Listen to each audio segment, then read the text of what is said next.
Salutations, my fellow dandies. It's me, Jack Dandy, and we're playing Final Fantasy XIV, and I am very late today.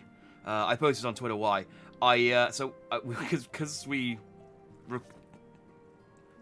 played Sonic Frontiers on Tuesday for 13 hours.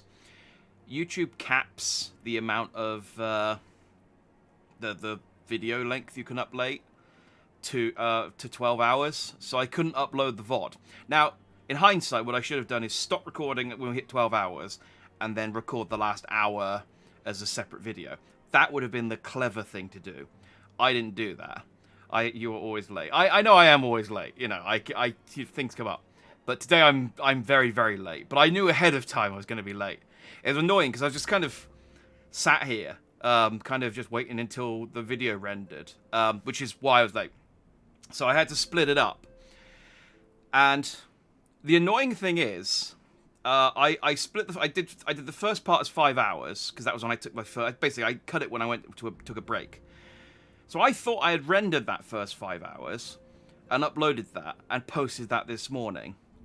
And then I rendered this next 2 hours 45, which was from the first break to the second break, and that was going to be uploaded tomorrow. And that took 7 hours. And then I looked at the file sizes and I was like, how is 2 hours 45? Like, I think it's like 20, 30 gigs. But a 5-hour video is only 7 gigs. And then I realized, for whatever reason, it only rendered the first 50 minutes. And then I looked at the VOD that I posted this morning, and yeah, I've only posted the first 50 minutes. So I now have to re-render the first 5 hours. Then I still have to render the last 4-ish hours from Tuesday's stream. So, and it takes like it's going to take like 13, 14 hours per part.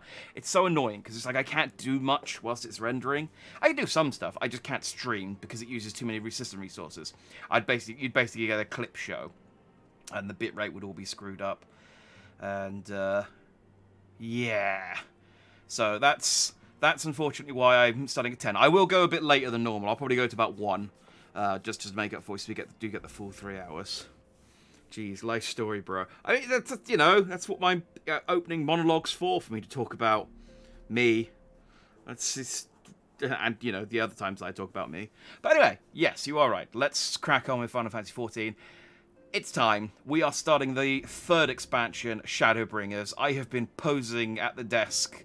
I am technically the highest ranking member of the Scions, who is still conscious, which means that I am now the leader of the Scions of the 7th Dawn, because I don't think Tartaru counts. I guess, yeah, Kryle's too junior. Oh wait, no, is Kryle in a coma? I can't remember. No, Kryle's fine. Kryle's fine. She's off in Eureka doing grinding or something. So I'm the leader of the Scions of the 7th Dawn, which means I get to sit at the desk. And that's but I don't have any work to do, so I just practice my poses. That's my headcanon. Anyway, let's speak to Tartaru and get this expansion rolling. White Oak Weapon Coffer. Ooh, I get a nice weapon coffer right off the bat. Tartaru is itching to share what appears to be good news. Let's find out. I am excited to find out why we are bringing shadows. Good news, Jack. We've had a stroke of luck in our search for that beacon. Apparently, our colleagues have stumbled across a hidden path leading down into the hollows around the base of the Crystal Tower. A path I doubt we'd ever have found had the Ironworks and the Suns not added their numbers to the party. Thanks to them, we have eager eyes aplenty down there, checking under rocks and peering at every nook and cranny. Still, it sounds like there's a lot of ground to cover. We better go and give them a hand. I mean, it does sound like tedious work, but I'm a hero. My thoughts exactly. The sooner we find this beacon, the sooner you can travel to wherever it is this mysterious voice is coming from.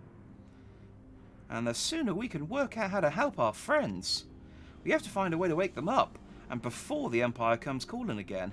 Meanwhile, we have no time to lose.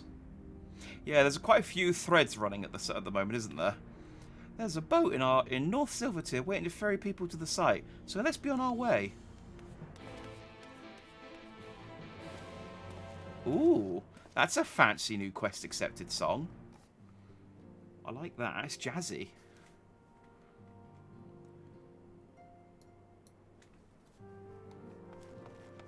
Very jazzy. So yeah, like I said, there's a few threads going at the same time here. The Empire is threatening to invade. Oh, look at my bird. Look how dandy my bird looks at the moment with his hat. I love him. The Empire is threatening to invade. The Scions of the Seventh Dawn are all in comas, owing to a mysterious voice that has been calling them to a different dimension.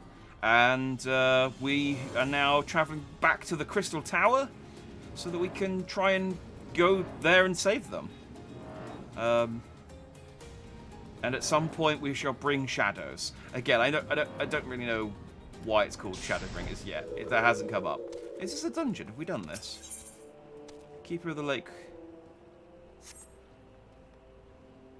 Don't know if I've done that dungeon. Anyway, no, so I'm not going to now. More fetch quest. Just the thing for the world's strongest warrior while the world is on the verge of destruction. Someone's got to fetch things. Head into the survey site, sir. It's on the eastern shore of the lake, and the swiftest way there to get there is by boat. I mean, you have a flying car, but my little boat is the surest way to get there. Oh, Cosima and Hori are here. And so is Aenor and Clements, who I'm sure are characters that have been introduced and I've just paid no attention to. And shall continue to pay no attention to. As is my way. Hey, salutations, Council Stone.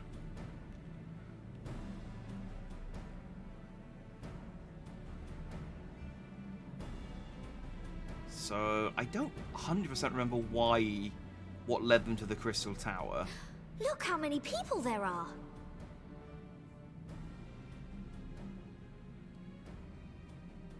Oh, no worries, Unique. Cheers for stopping by. Nice to see you. Should we get to it then? Pick up anything that seems the least bit device-like, and we'll make ourselves a pile. Well, if it isn't the hero of the hour, maybe you'll change our look. We've found bugger all without you. Biggs! Wedge! It's been a while since we've spoken to Biggs. I don't remember Biggs having that accent, but I'm here. I enjoy it. Aye, aye. Well, we could hardly say no to a call for aid from the Scions.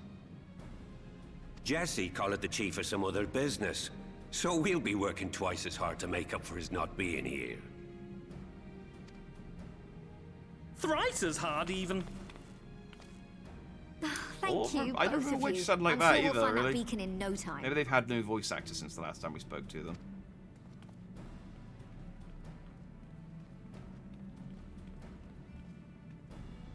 They've kind of been out of the limelight for a little while. Yesterday's late night service was not fun. I'm not seeing anything out here. I don't. I mean, that sounds like you called a prostitute, which, you know, I'm not judging, but that's what the late night service sounds like. But maybe that's just my head. I suppose a more chaste person might think you were talking about, like, church. Crystal Tower used to be sealed. You and some friends opened it to explore it and learn more about the ancient civilization that built the tower.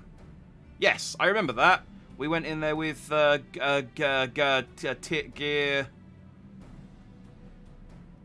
the cat boy. Grahatia. Yes, I can never remember his name. I know that he's relatively important though. Grahatia. We went in there with Grahatia, and there were those two twins who were clone descendants of the Allegans, and also Nero was there. And then we beat up the king, and then sealed the tower. I remember all this stuff from the Crystal Tower stuff. Do you reckon you could squeeze in there, Wedge? And get stuck halfway? No, thank you. I could try if you like. Tataru, no! We couldn't ask you to do that. Oh, I'll be fine. This receptionist is not afraid to Deaf get her people aren't hands allowed to know dirty. what Tataru and Wedge are talking about now.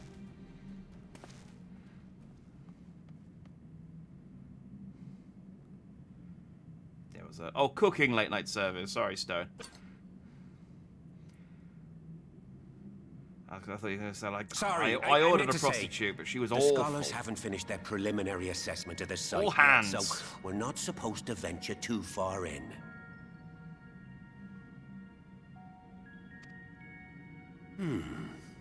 What's that you got there?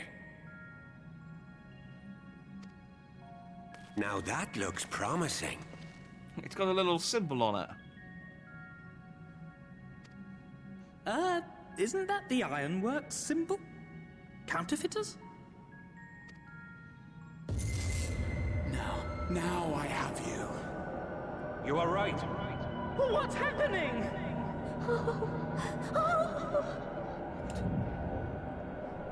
Stay with me. Focus on my voice. Let expanse contract. Eon become instant. Wait, this must be it. The device. Oh, this is supposed to happen. Throw wide the gates that we may pass. Throw wide the gates. Safe journey, warrior of light. Find our friends and bring them home. Okay, well, I thought there'd be a bit more build-up to us sort of going wherever it is that we're going, but, nope. I guess we're just going.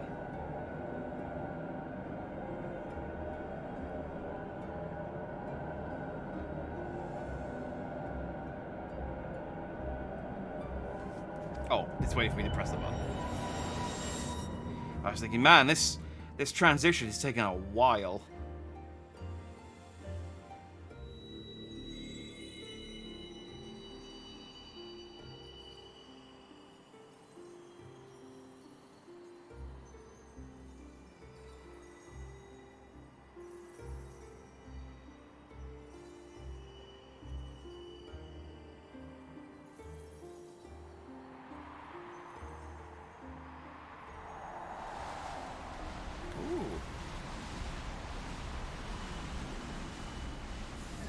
It's all gone a bit Kingdom Hearts.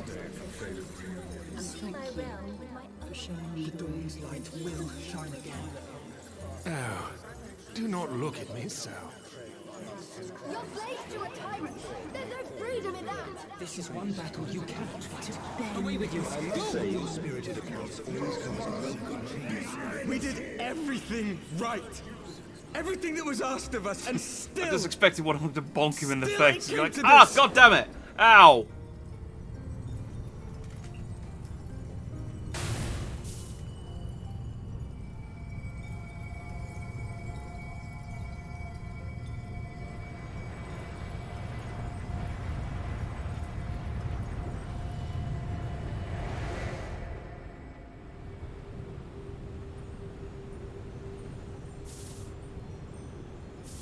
Your time has not yet come.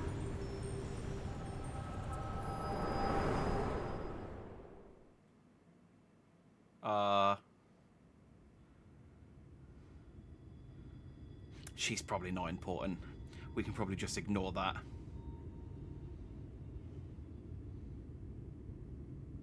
Oh, hey, I'm in Final Fantasy 1.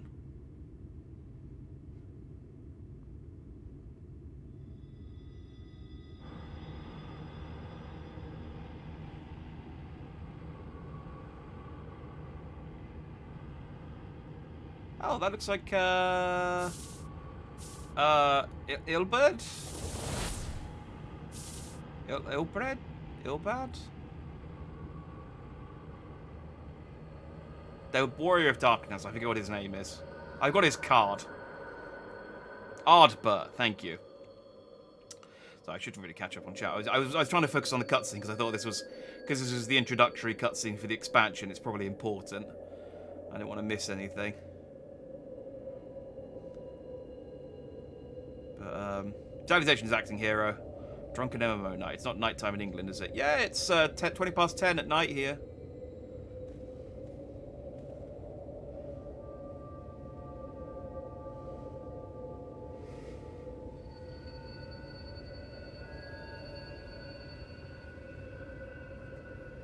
Well, this place seems nice.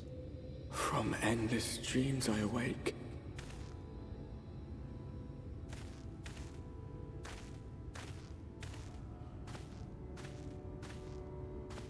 Something vague, yet urgent, calls me to action once more. It's like I've started monologuing, but this isn't my this isn't my monologue.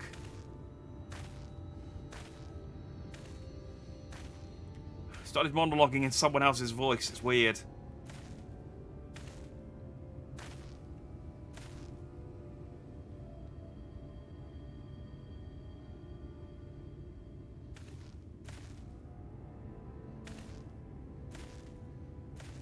So, am I locked out of, like... I mean, I guess we'll find out. It's not really that important, but am I locked out of going home at the moment? Oh, I know this guy. He's the dude who shows up at the start of, Rare to meet someone out here who's not a peddler themselves. What brings you into the wilds this time of night? He's the guy who, rides the cart if you start in Uldar, I think. Am I right? Or is it just a guy? There we go. All right, we've got a point where I can stop and catch up. Could be harsh font death flashbacks again. There's a lot of stuff going on there. I was trying to sort of figure out, like, are they showing me like my worst memories or my best memories? It seemed to be like a combination of just important memories. So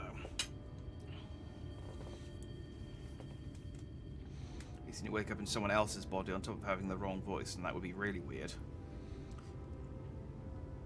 I don't know if you're just saying that or if that's foreshadowing. They're three brothers. Each city has his own grizzled old merchant guy. Ah, okay. Because I couldn't quite remember whether the pirate looked like him as well. But yes. So I've started a new campaign in a new world. But it's bright as day. We're not Green Lanterns. Well, if it ain't the oldest joke in the book. Me granddad, God's rest his soul, used to tell that one to the barman at kicking out time.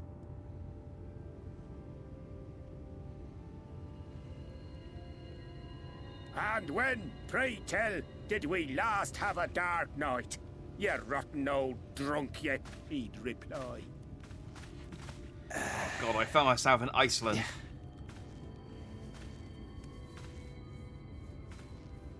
All three are identical, but they wear different colour outfits. That makes sense. Over And this guy's wearing purple. Bleeding years ago, that's when.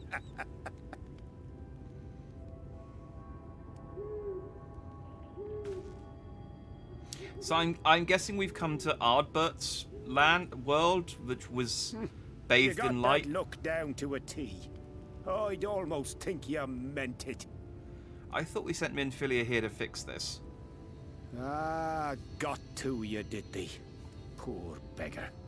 That explains it then.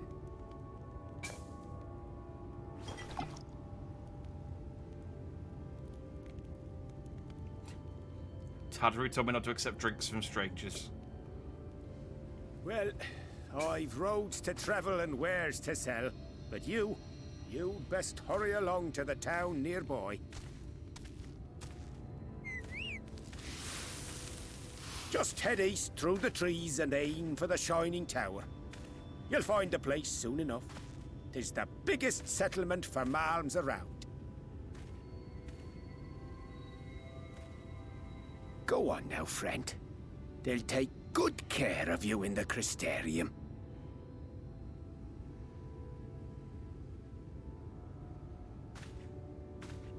It's not a stranger. He's a friend's doppelganger. Yeah, I mean, that's basically like a friend. You know, if you run into someone who looks like someone you know, it's basically the same thing, and it's not creepy to tell them that either.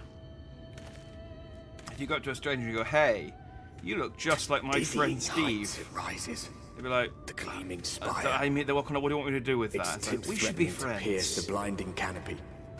And then I can introduce you to Steve, and it'll be a thing. It's like the episode of Friends where Joey finds it his will all hand begin twin. anew. Between dark and light, the pure and the corrupt, the one true struggle.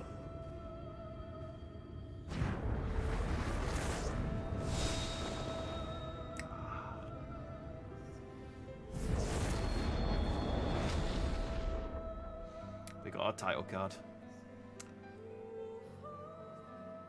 Plus, there's a lot of the side MPs, including the three brothers, so I know their lore.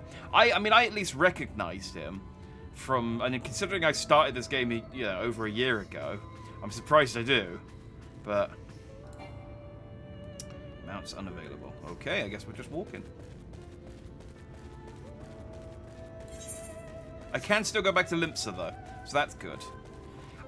Storyline-wise, that makes no sense whatsoever, but I guess they have to sort of functionally not lock you out of your main hub world.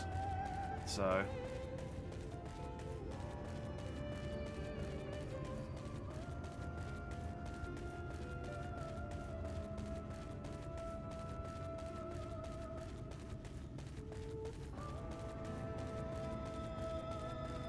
the Ascensor Gate.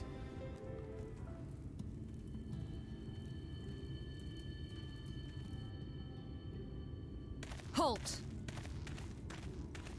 Hey, bunnies!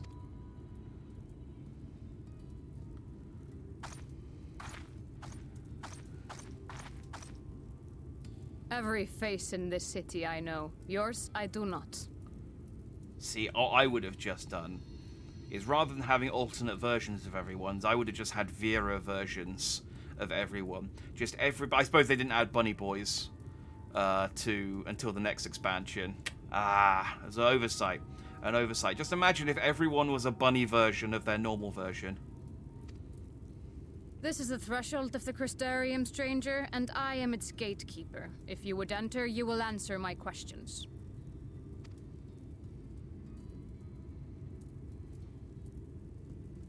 From where do you hail? Limpsa Laminsa. Do you take me for a fool? No such place exists. I'm trying real hard to place her accent. Had you given me an honest answer, I would not have barred your way. We care little here for a person's place of origin. But instead, you chose concealment. And I will not suffer you to pass.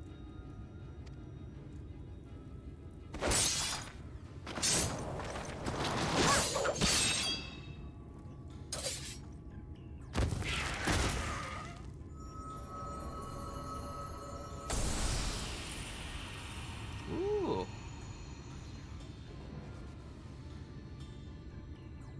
That one had eaten. It must have gulped down the whole hand. Ring and all.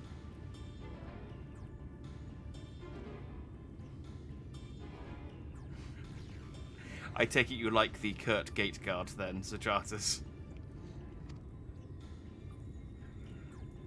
I mean, what's not to like? Oh, no!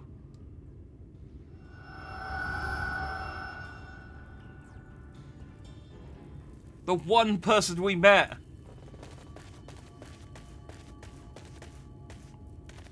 Everything all right, Captain?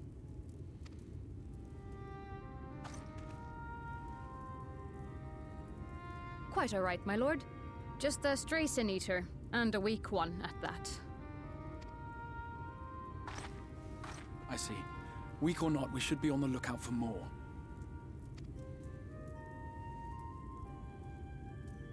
Look at this guy. But I see you've met my guest. I will escort him to the Crystarium myself, if you've no objections. Another of your mysterious friends, is it? I should have known. Oh, maybe it's supposed to be. Wait, is it supposed to be? Are they supposed to be Eastern European? Very well. I'll inform the others your guest is to be given the run of the city.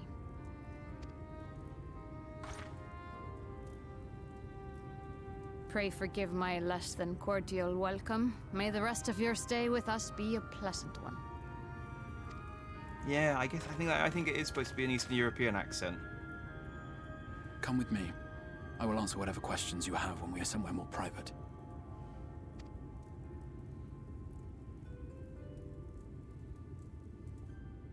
I was really sad that the merchant died. I mean, he didn't necessarily die, he just lost a hand.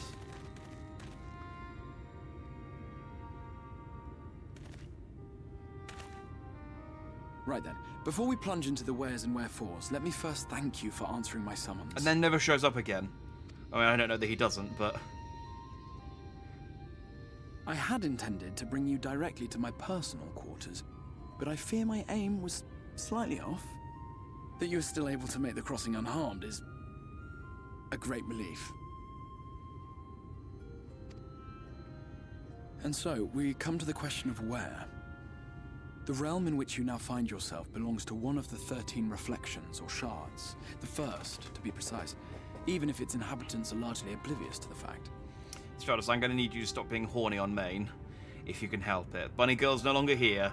We've now got Crystal Man. As to wherefore, having been awarded the rather grandiose title of Crystal Exarch, I, in my capacity as caretaker of the Crystarium, thought to seek the aid of you and your companions. You don't even like her.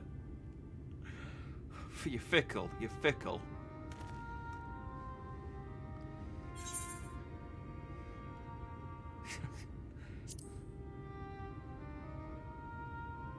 I won't be mad at this guy. I'm sure he has his reasons. That is a question with no simple answer.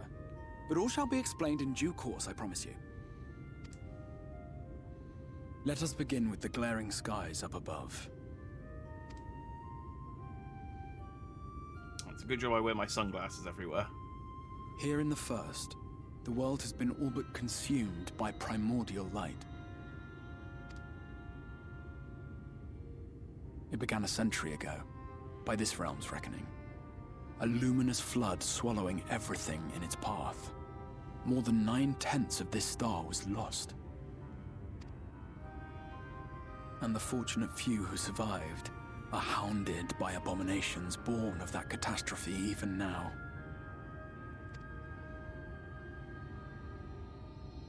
Sin Eaters, we call them.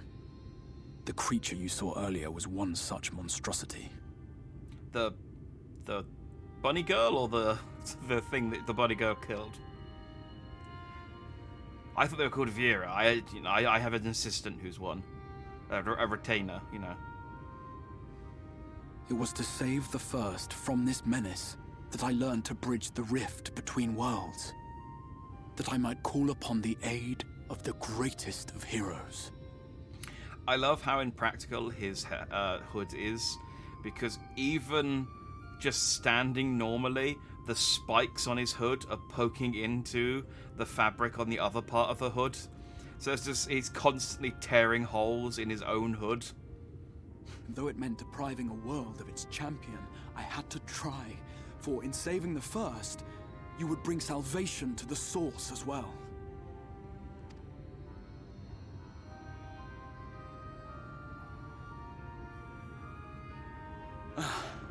But what manner of host harangues his guests in the middle of the road? Let us continue our talk within the Crystarium.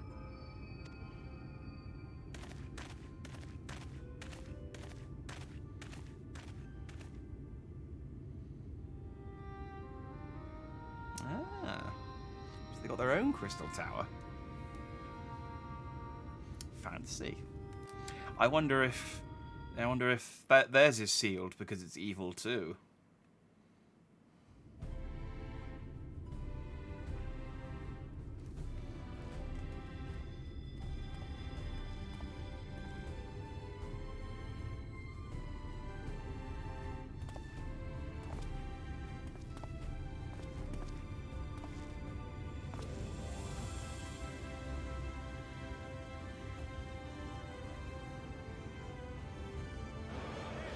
such a proud and vibrant city. The sole sanctuary for the living in a world all but resigned to oblivion.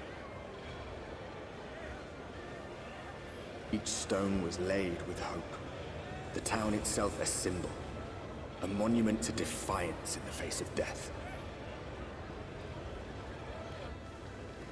No would-be hero could fail to answer its call. For who among us does not yearn for salvation?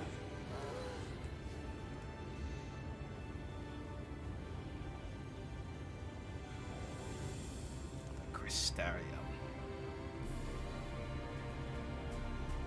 You got an ether crystal I can attune to. Oh yeah, you got a. Oh, it's weird though. Oh, do I have any food? We're back to earning XP again. No, I don't. Okay. And here we are. Welcome, my friend, to the Crystarium.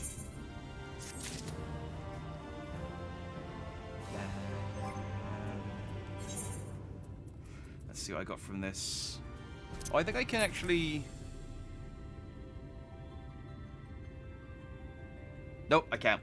I thought you used to be able to see what was inside of coffers, but I guess not. Stone Gold Degen. Is that better than what I've got currently equipped? Ooh, marginally. Look at that.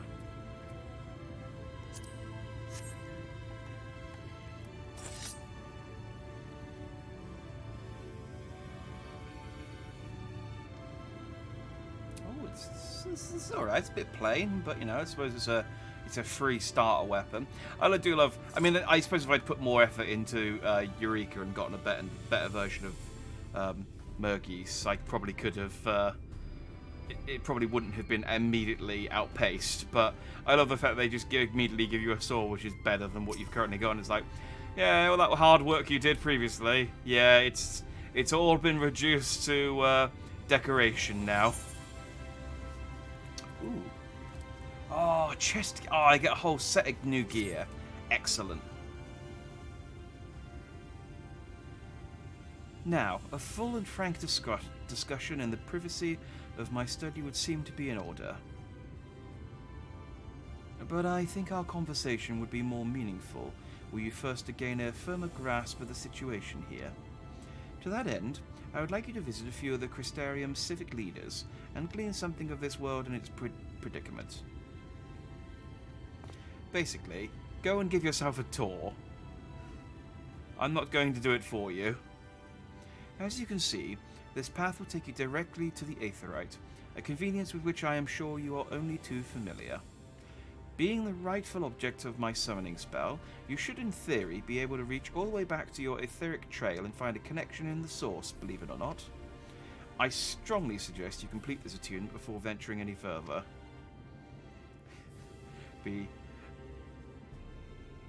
It would be incredibly inconvenient if I have to summon you back every time because you haven't attuned. Like, did you look at my arms and face? This is what happened when I summoned you the first time. After you have done so, walk up the steps next to the Aetheryte and head out to the left to arrive in the crystalline mean. This is where you'll find our collective of crafters and gatherers, as well as their spokeswoman, Catliss. She's an archer. One of the people I should like you to meet. Catliss Everblue. Just don't pay too much attention to it. Another is Moran. Another is Moran. He hates his name. To reach him in his cabinet of curiosity, you want to avoid the aforementioned steps. Take the exit on the left and simply continue straight along and down until you come to the large doors at the end of the path. Third and final person I should like you to meet is Bragi, or Bragi, our man in charge of trade and distribution. He is found in the markets, which you can access from the opposite side of the Aetheryte Plaza.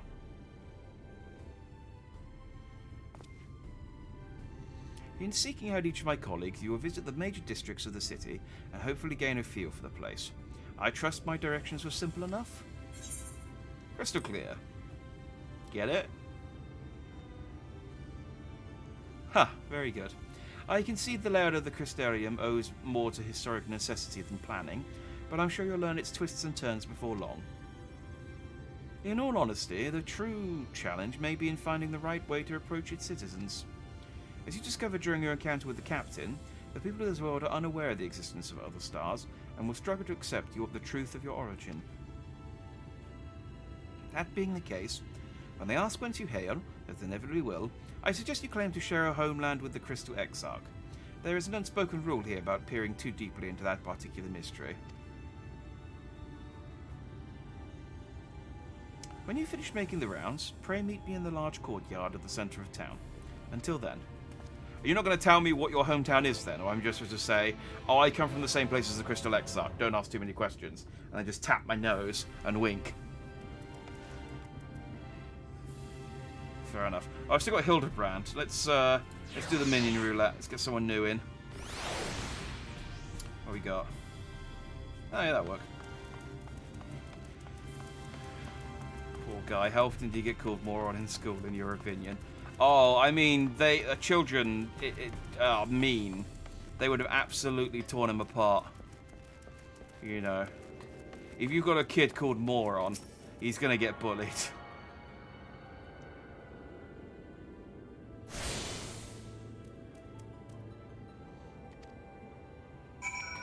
Like, I wasn't a bully at school, and I would have bullied that kid.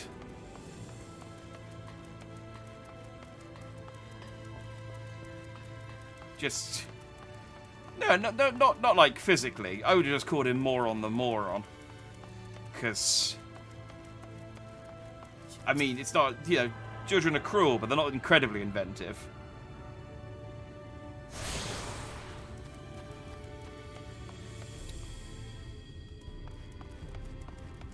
Is the person I need to talk to over here?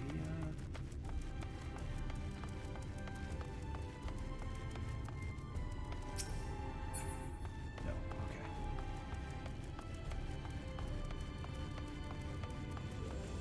Last name is Lozia. I'm sure I don't need to explain how that might be a problem. Yeah.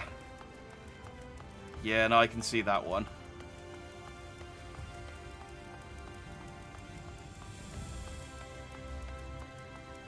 Like I said, kids are cruel and uninventive. You don't need a huge amount to sort of grab on to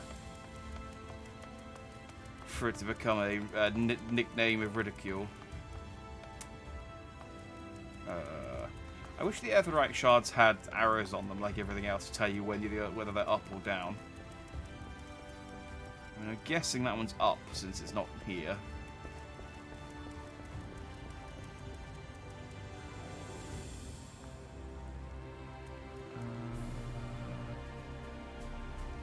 None of the people I want are down here, are they?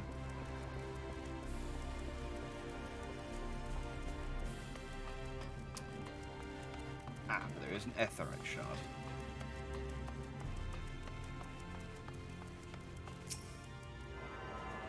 Want a guide? Nah, it's fine. I quite like. I do actually really like exploring the new hubs and just kind of walking around because. Like, there's so much of Heavensward, of the other places, like Ishgard, where after I'd gotten all of the crystals, I didn't really go anywhere other than a couple of places. They make you go to what's his chop's house, and they make you go to the Yu-Gi-Oh place. These are how I remember them in my head. And like a couple other places, and then there's just some, and you went to the tavern a lot, and then there's just some places you never go. I mean, you do go there during side quests, because I did do a few side quests in Ishgard, but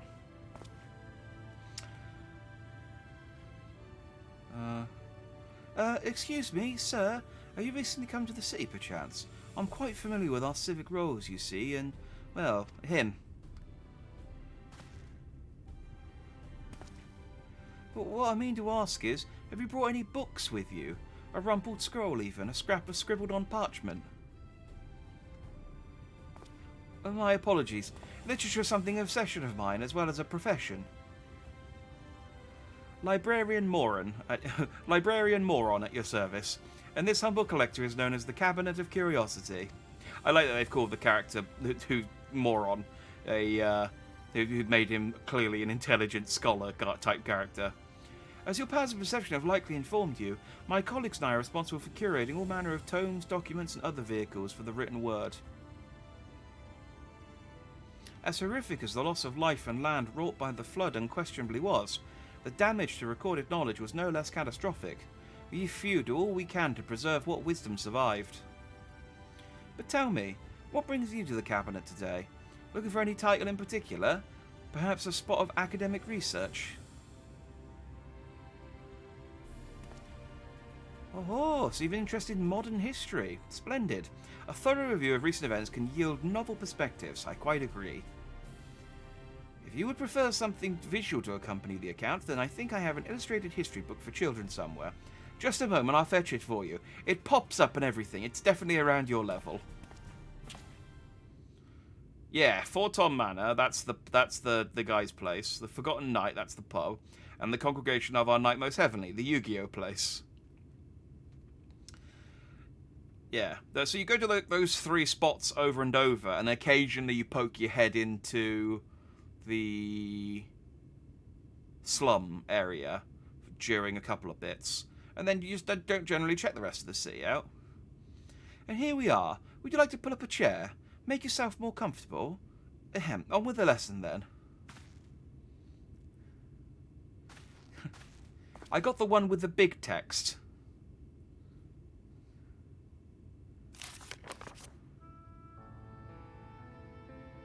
A 100 years ago, or near enough not to matter, villains known as the Warriors of Light slew the Shadowkeeper, the Steward of Darkness. In the wake of this tainted deed, light began to pour into the world as if from unseen cracks.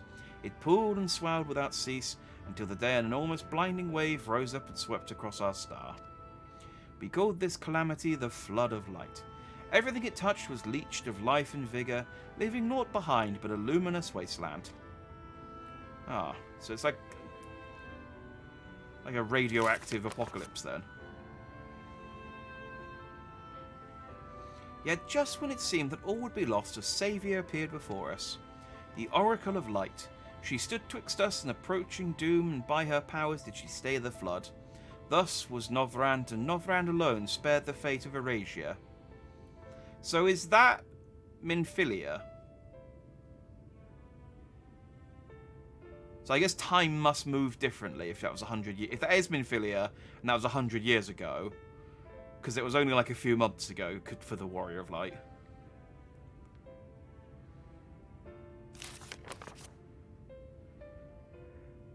Not just big text, he straight up pulled up a picture book. Yeah, he did say he was going to get the one for children. Hey, salutations, Mr. Doc. Good to see you. Tragedy would, however, arrive in another form. From the blasted emptiness descended horrors of strange and terrible aspects to bedevil the few folk who survived. These sin-eaters were light incarnate, and their fulgent presence stole the night from Novrant's sky. Even now they circle the remaining bastions of civilization, ever on the hunt for us, ever hungering for our flesh. They look kind of cool though, so it's not all bad. Wow, not only did he get me the picture book, he got me the picture book that only had 3 pages. Thanks. Did you think the picture book that had 5 would be too stimulating? And thus did the world become what it is. Should you ever wish to hear the tale again, I'd be glad to retell it for you. Or if you'd rather I speak of other matters, that too would be my pleasure. I should be glad of the company. Your exchange has taught you about the Flood of Light. I have become knowledgeable. No,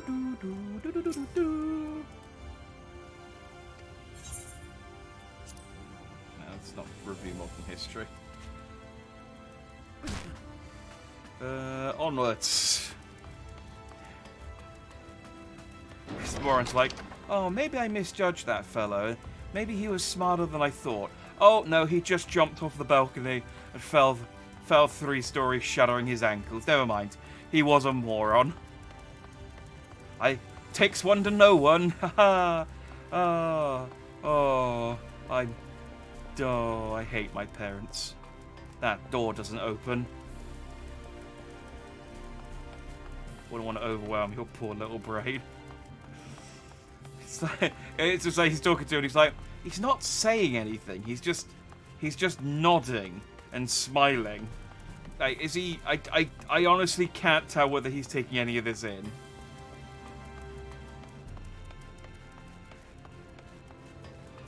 With the sunglasses on, he honestly could be asleep and I wouldn't know.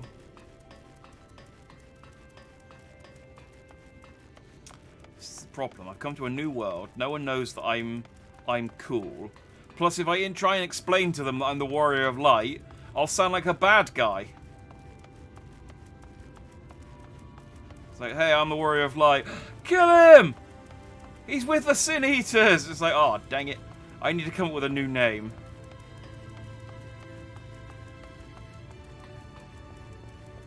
Hey, Katniss.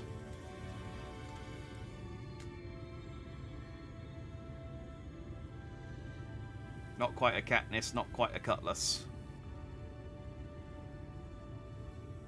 Rare to see a place so well stocked with goods, isn't it? But not here. I'm going to guess you're new to our fair city. Well, for what it's worth, you've chosen a fine sanctuary.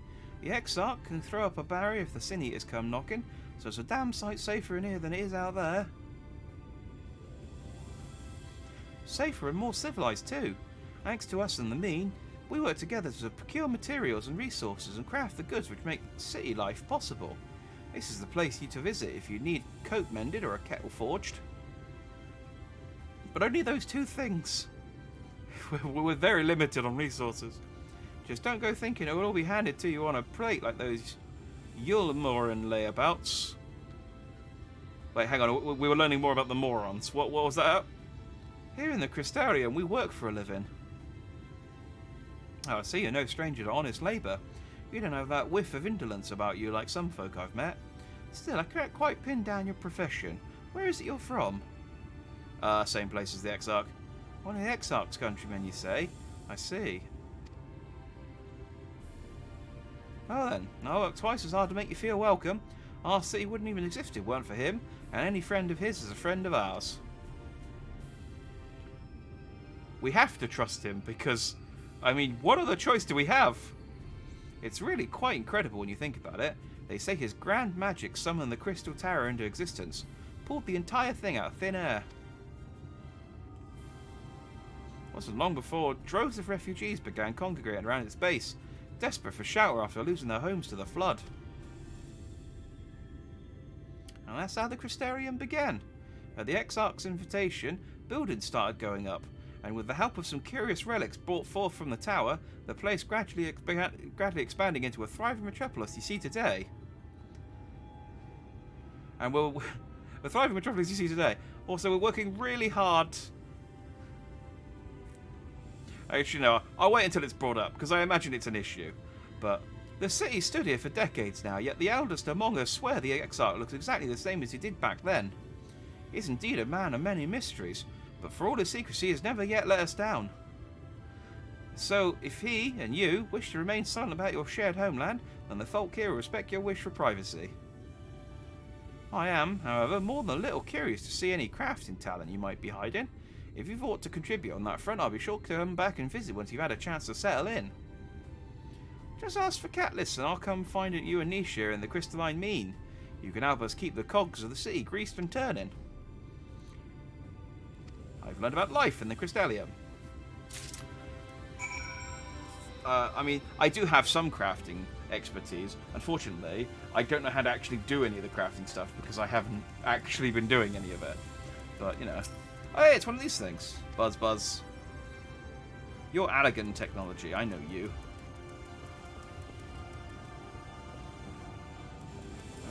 Is there an Etherite up here I need to attune to? There it is. Time to become your edgy teen persona. What was your edgy teen name? I have a FF14 I've not logged in on in 9 years. Devilish Deathbringer. Mine was a character called Slayer, and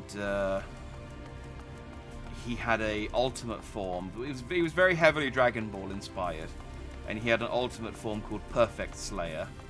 That was my edgy teen persona, which I used to go and roleplay with on the old Yahoo chat rooms back before they all got dismantled because of all the pedophiles.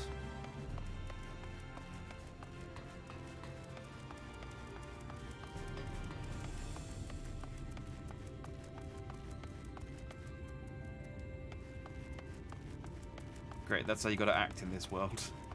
I don't even remember a whole lot of it. I owned a tavern, I remember that. And it was mostly like hanging out in corners or in rafters, or I kept losing body parts and replacing them with robotic body parts. And I think I got possessed by a demon at some point and became half man, half demon, half robot.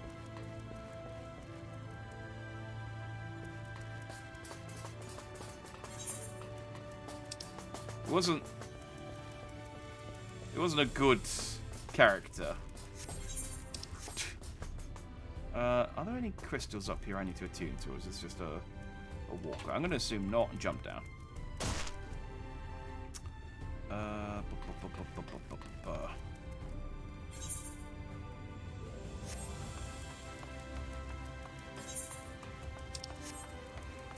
Yeah, I miss the old Yahoo role-playing days. It was a fun time.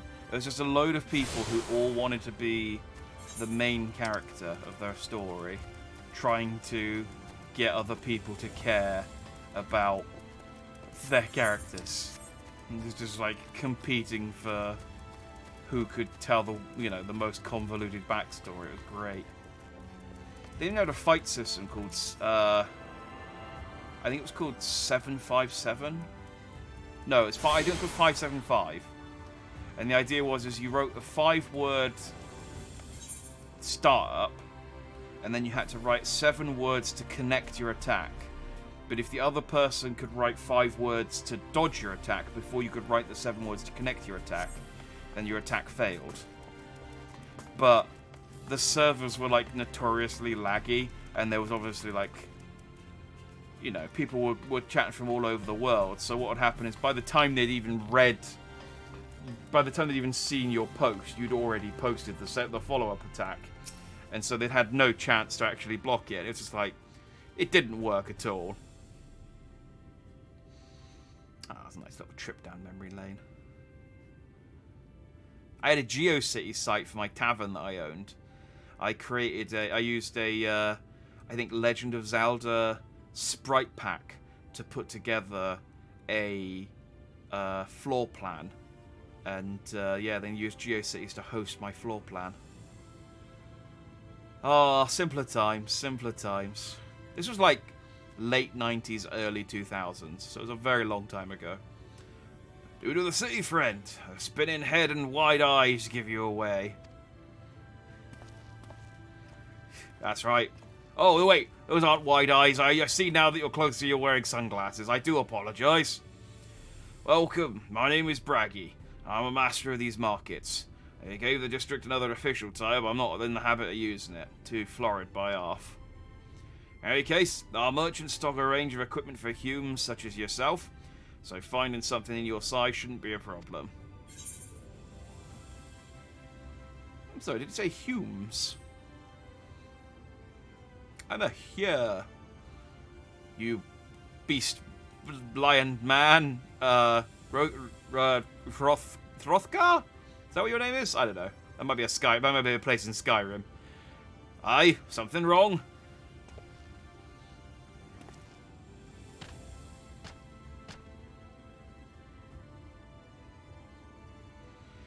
Let's see if we can straighten this out. See those two in front of us? The shorter one is a Hume, like you, and the taller one is an elf.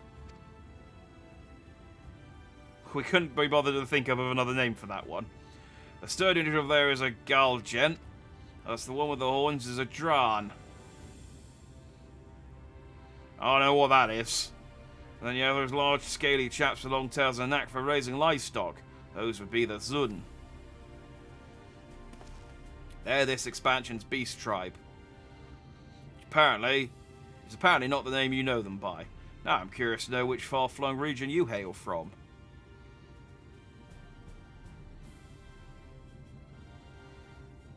Elves not called elves in Eorzea. I know, that's what I mean. They couldn't. I know that the elves are Elysian in Eorzea, so they couldn't be bothered to come up with a different name for elves in this one. That's what I meant. Ah, same as the Exarch, eh? Ah, explains it. We don't get much further flung than that. We've had a few of your lot pass through in recent years, and despite their obvious learning, they floundered over the simplest things. Now, not to worry, should you find yourself confused by the local language or customs, I'll be here to answer your questions. Your exchange Brad just talked to you about the peoples of the First. I'm a Hume!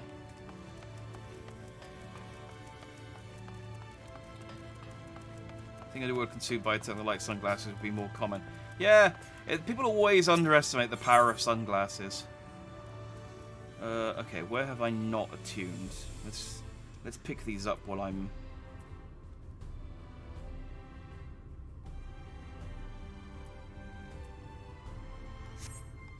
Wait, hang on.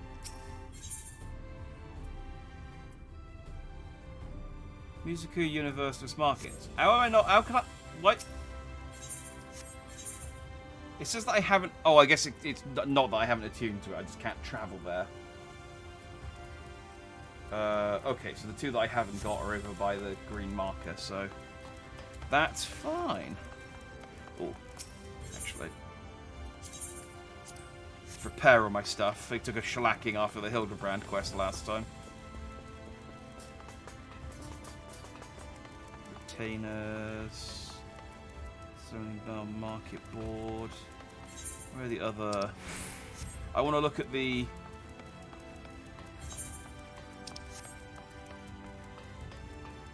I want to look at the armor for this expansion.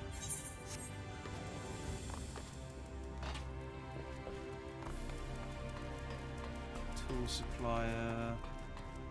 Culinarian apothecary... You're no good. Wait. Tool supplier, mate. What have you got? No.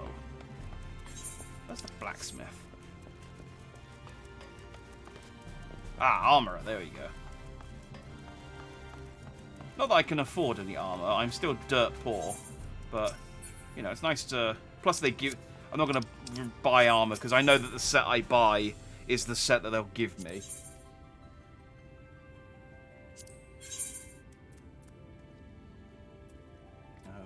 Casting set. Eh.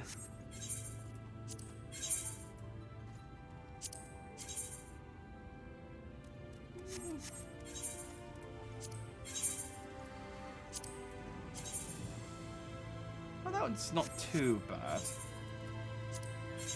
Probably the problem with being a red mage is that so few of the armor actually, because it's all like magically, so it's all got skirts and stuff. Oh, I do like the booby poms on that one. Those are strong. They look like they got jiggle as well. Look at them. 40k though. I can't afford that. And the 80 set. Yeah, see, that just looks like a palette swap of one of the coats from the last expansion. I mean, I know the armor sets are always a bit kind of function over anything else, but the booby pom set looks nice though. Maybe I'll get that one. Maybe I'll save up for that when I turn 78. Who doesn't love a good booby pom? They do jiggle. I'm glad. They jiggled a bit when I put them on, so.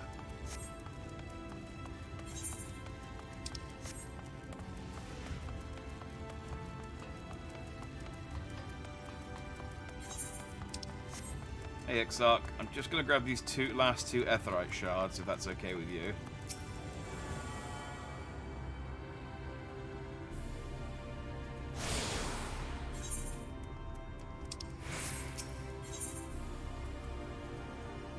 So I need to go left.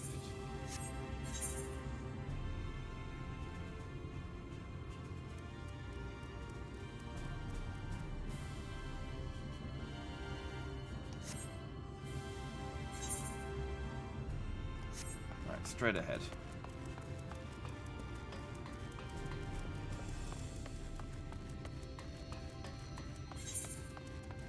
Should be... Okay, it's upstairs, isn't it? Oh no, it might be over here.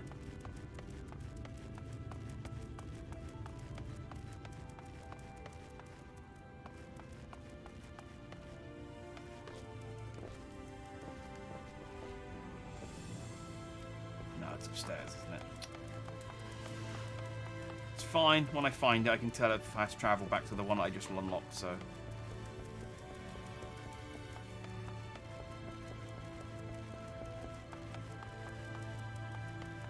Worth it in the end. There we go. I'm guessing this is the, yeah, it's the airship landing.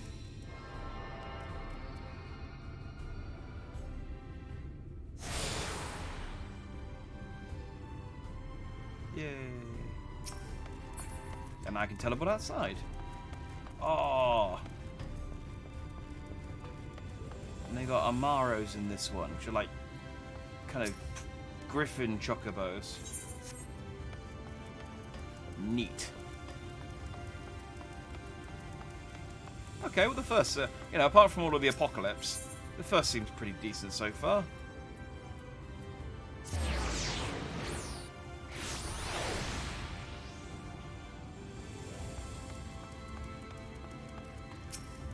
What's up, Christy? Well, how did you fare? Did my colleagues help you form a clearer picture of this world and its people? Oh, I was actually taking notes. Look, I wrote these down on napkins. It's like, oh yeah, I mean, thank you, I guess. He just stuffs them into his pocket. He's like, that's good work. Yes, it seems you were treated to a most thorough introduction. I understand it was something of a chore, but it was necessary that you grasp these things before we proceed. As for the Crystal Tower's origin, you may have noted that details were sparse. The structure is, in fact, the self-same one you know from the source, transported to the first in its entirety. It was my first attempt at breaching the boundaries between worlds. Something of a trial run for your eventual crossing. And although I do not know which era I tore it from, I do know that its arrival served to set the wheels of fate in motion. So he's taken the Crystal Tower from some time in the future.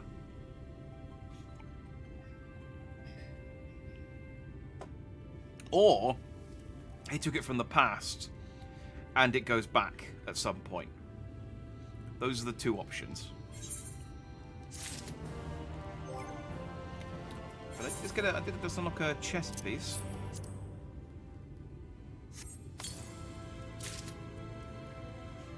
Bright linen.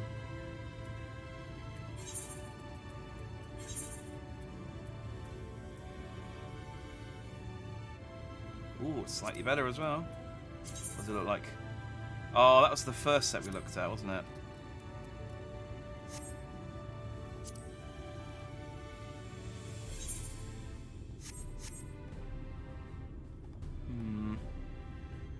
Give me a sec.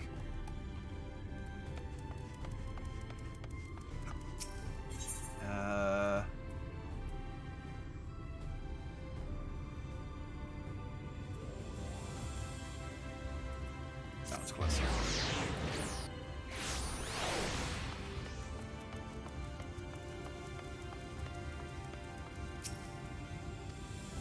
Oh, come on! Dang it. Alright, fine. I guess it's at least it's a shade of red. I was gonna get some proper dye from one of my retainers. I feel, I definitely don't have any dye on me. No, I should probably redeem this. Ugh, dang it! I got some ruby red dye in one of my retainers. I can make it look proper. You've done as I requested, and I learned something of the world in which you find yourself. Now it's time I fulfilled my half of the bargain and explained what has befallen your comrades. That is a conversation I'd rather have in the privacy of my quarters, however. I must go on ahead to the tower and organise a few things, but I shall see that the guard knows to admit you. Tower's gate lies open, then? Well, yes, of course. It can be opened and closed just like any other. Does that seem strange to you? I know not how the tower functioned in your time, but I assure you there is no danger of us being locked inside. So yeah, again, he's either summoned the tower from the past, and it's Jesus Radis. Just see you doing the Mandeville Mambo at the top of the stairs here with your tentacle. You big birdie weirdo. Green sir, the Exarch wakes you within. So yeah, he's either opened it, summoned it from the past, in which case before everything kicked off, or he summoned it from the future and has released Grahatir. For better or for worse.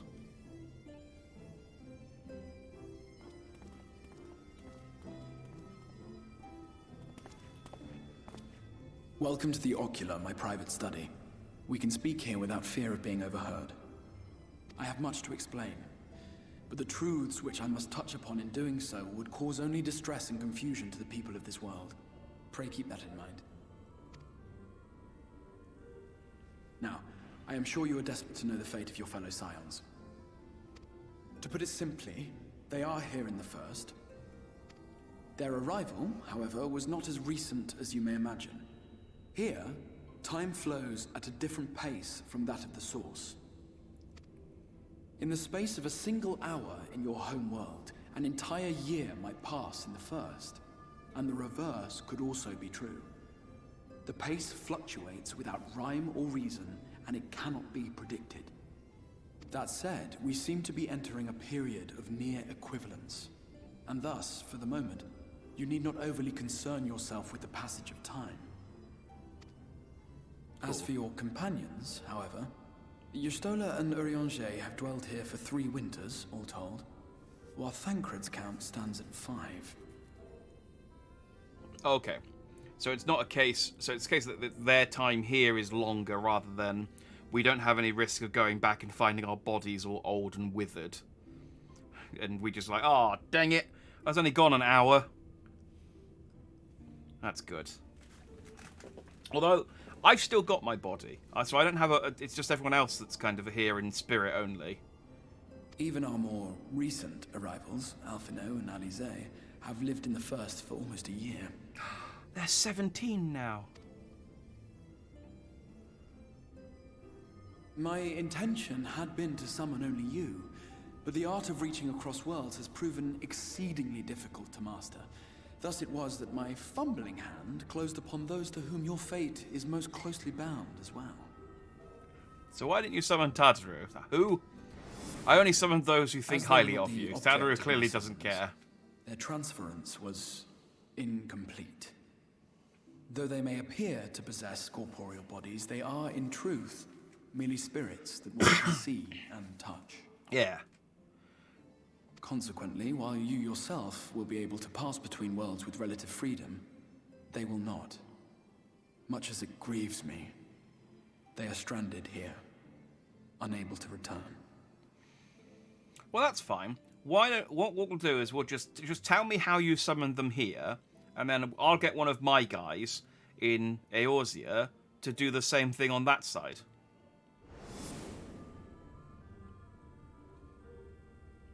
That seems like the simplest solution to this. What have I been doing all this time?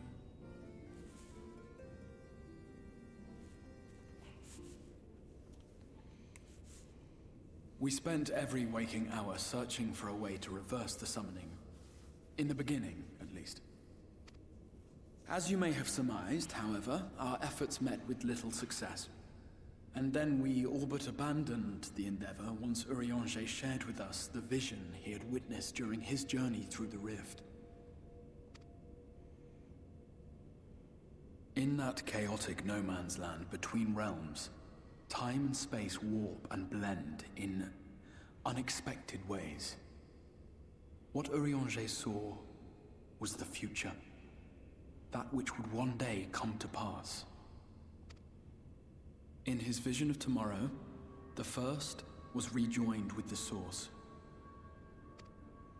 This collision of worlds brought about the 8th umbral calamity and the deaths of countless multitudes.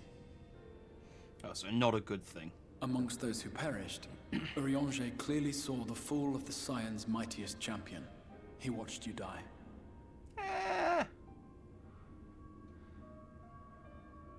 I die all the time, it's fine.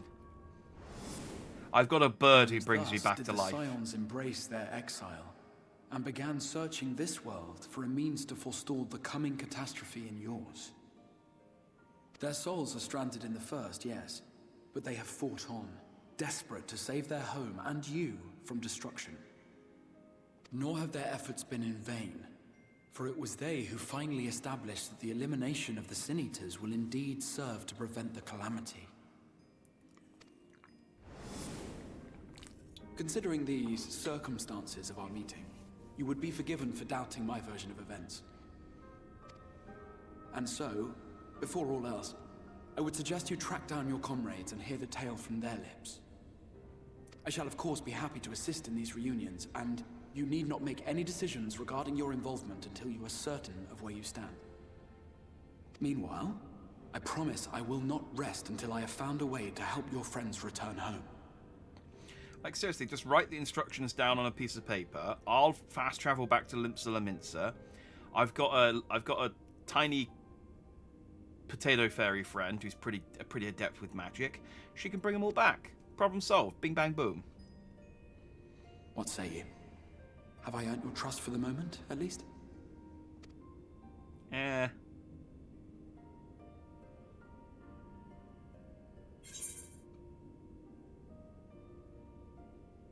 For want of a better choice.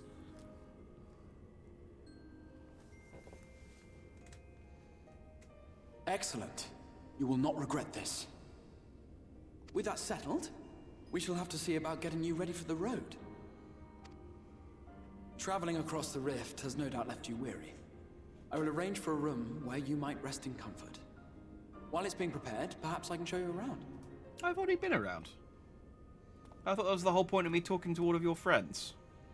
I talked to the moron, the Katniss lady, and the other guy. Braggy.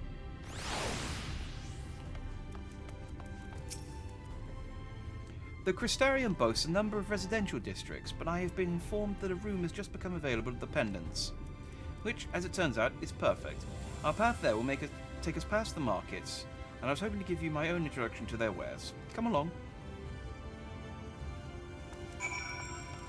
I won't buy you anything. I've already bought you a set of armor, but I'm just spoon-feeding it to you through quests. Here's some gloves. Now let's talk for a bit more, and I'll give you some shoes. And it's like, fine, but as soon as you've given me the whole set, I'm leaving.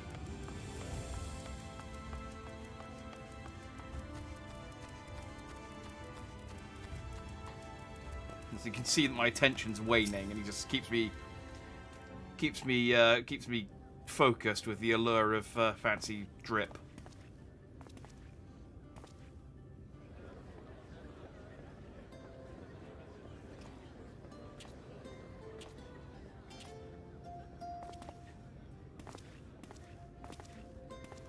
This is the Musica Universalis, the commercial heart of the Crystarium. Aught you might need to prepare for your journeys can be purchased here.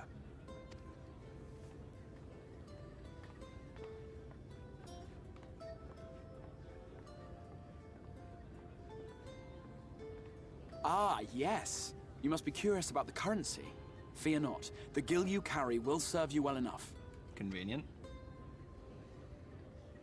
Each nation once minted its own coins, but 'twas all a jumbled mess following the flood. After much debate, the local merchants eventually elected to revert to the old ways, wherein a coin's value was decided by the worth of its metal. As for a unit of measurement, we agreed upon the term gil, a word borrowed from coins uncovered within the Crystal Tower here.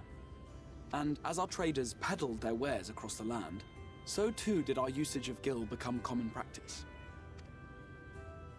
From what your stola tells me, a standard coin from the source equates to exactly 1 gil here, or near enough not to matter. Our way of life has benefited greatly from the artifacts we recovered from the tower, some of which may be familiar to you.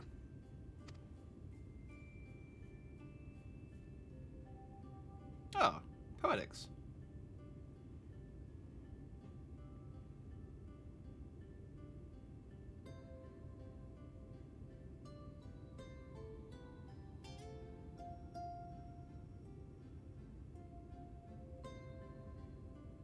But I fear it would not be practical for us to provide everything to which you are accustomed. You shall need a means to access the commodities of your homeworld. I seem distraught at the idea that they had tombstones. I thought, were those tombstones or were they something else? They look like tombstones. Avan Kerm Sin? Rowena is here too. Oh, she gets everywhere. Yes, I'm here. Of course I'm here. What amusements do you have for me today? Oh! My dear Feo Ul, paragon of pixie kind. For you, I have the most vital task. I heard about this lady, because I don't know anything about her, except I think I was looking up... Was I looking up a Welsh... I was looking up, like, Welsh voice actors or something like that. Or characters with a Welsh accent, I think. And she came up. Feo Ul. As he should, tombstones are the bane of our existence. I mean, I guess, yeah, they are the thing you grind for, aren't they? This fine gentleman is a friend from a distant realm. And we have need of a means to ferry things back and forth from his home. Might you be able to assist us in this matter?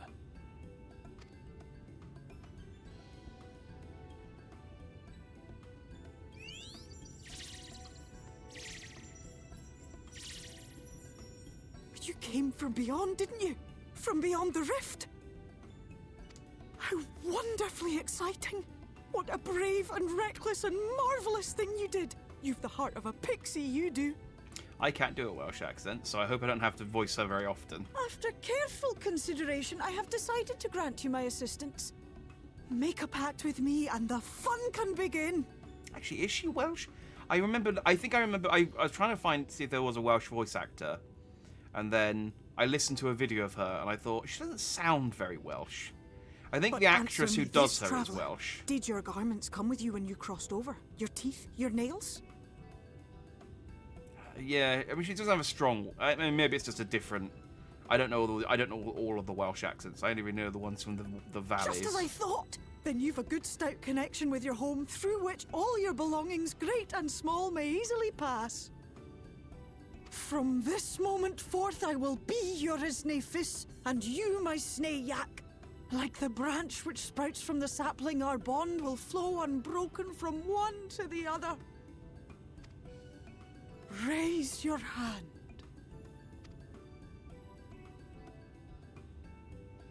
Okay, I think she wants to give me a high five.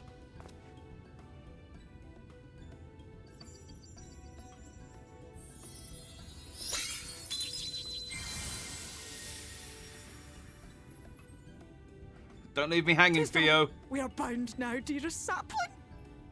Come then. Make your request. Tell me your desire. I wish to visit this world of yours. Mayhap her message to your friends in the source to inform them of your safe arrival. Yeah, it's Tataru. Consider it done. She better not bite my thingy, because I will flick her.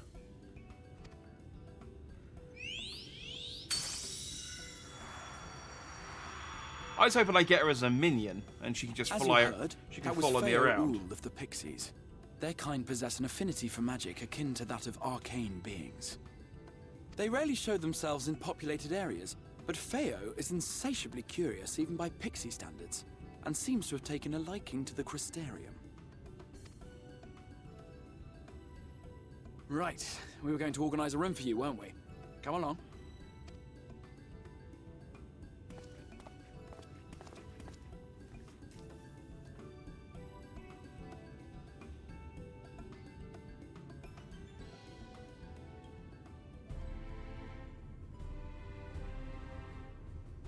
Throughout your pack with Fail, or you'll now have access to delivery moogles, market boards, and summoning bells whilst in the first. Ah! I can get my die. Bell. There's one. I'll be back in a second, Exarch. If you want Fail to follow you around, you might regret those words. She seems adorable. Oh. You need a bandy, but sing the word and let your beautiful branch do what good thing they can. Oh, cool. So she I was gonna when I went to come and summon it originally and then it didn't work, I was gonna be like, I wonder if my retainers just don't even mention the fact that I've summoned them to a different world. They're like the very model of professionalism, but they have actually accounted for that, so that's cool. Do you have it actually, or oh, I'm in my inventory. You do. There we go. Ruby red.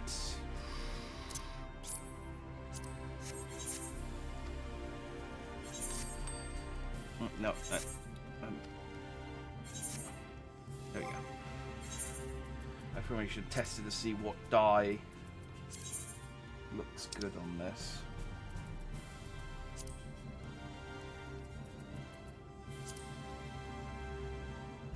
And that's pretty much what it's got already. So let's stick some ruby red on. There we go. That's looking more the part. I feel better now. She's grand. She's now your retainer and your male moogle. Yeah, but I wanted to be my minion. I don't want Bart following me around on his chocobo. I want a little fairy who flies around and gets bored and sits on my shoulder occasionally. I mean, yeah, I got the succubus, but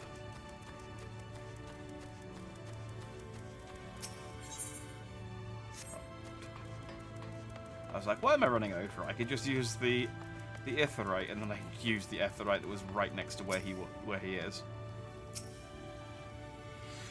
Ah, there you are. I was just finalising the matter of your accommodation. We'll have a private room here at the Pendants for the duration of your stay, to make use of as you see fit. When you're ready to retire, the manager will show you to your lodgings. Pray rest and recuperate, and we shall reconvene in the ocular anon. I believe that covers all the practical concerns.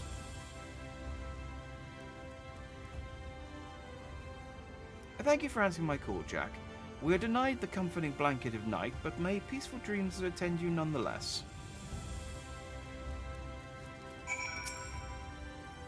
Pleasure to meet you, sir, and welcome to your new home in the Pendants. Your room is ready if you'd care to retire. I would, thank you. You should do the Heavenswood relic weapon then. Or does that come with a pixie? Interesting. But there's no Red Mage Heavenswood relic weapon. Unless you saying that I get a pixie minion as part of that line of quests. That's nice of you. Not a pixie, but not far off. Fair enough.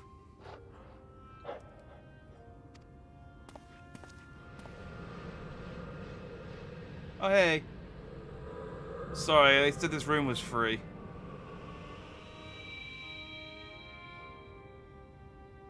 I know you. You're the warrior of light from the source.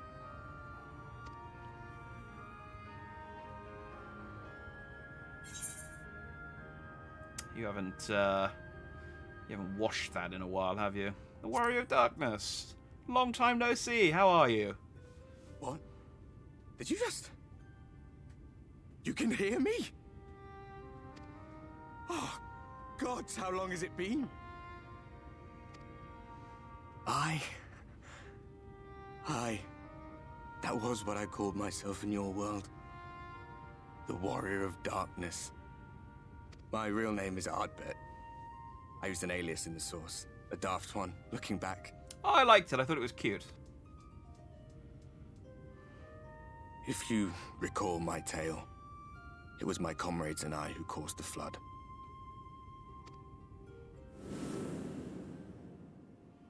We thought our home doomed. And so we listened to the Ascians. Let them guide us to the source, and tried to hasten their God's damned ardor.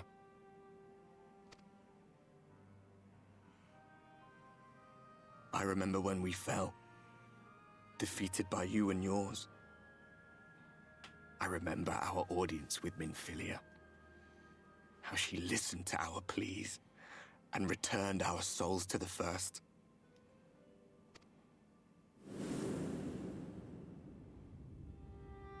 The flood was poised to swallow Norvrant. Minfilia and my friends, they surrendered what little they had left to hold it back. Just faded away, leaving me to bear witness.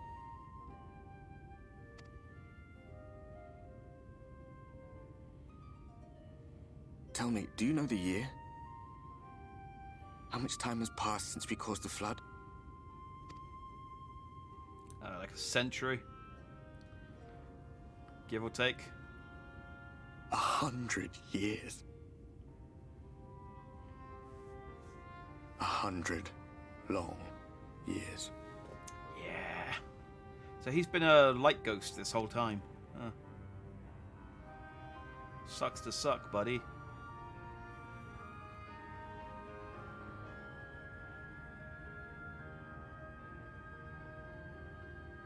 Oh, and he's got no clip turned on. He's hacking. He really is the Warrior of My Darkness. hands find no purchase.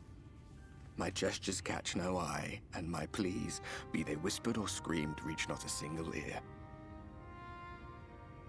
I am a shade, cursed to do naught but drift.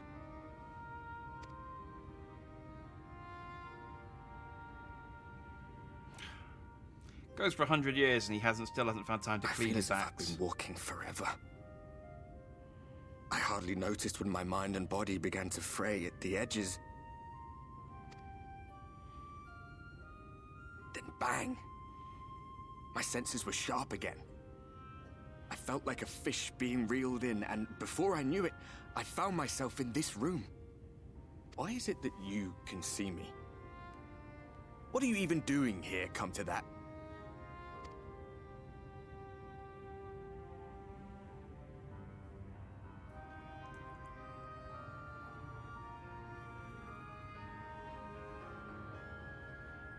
You were summoned to save the First. Yeah, I mean, kind of.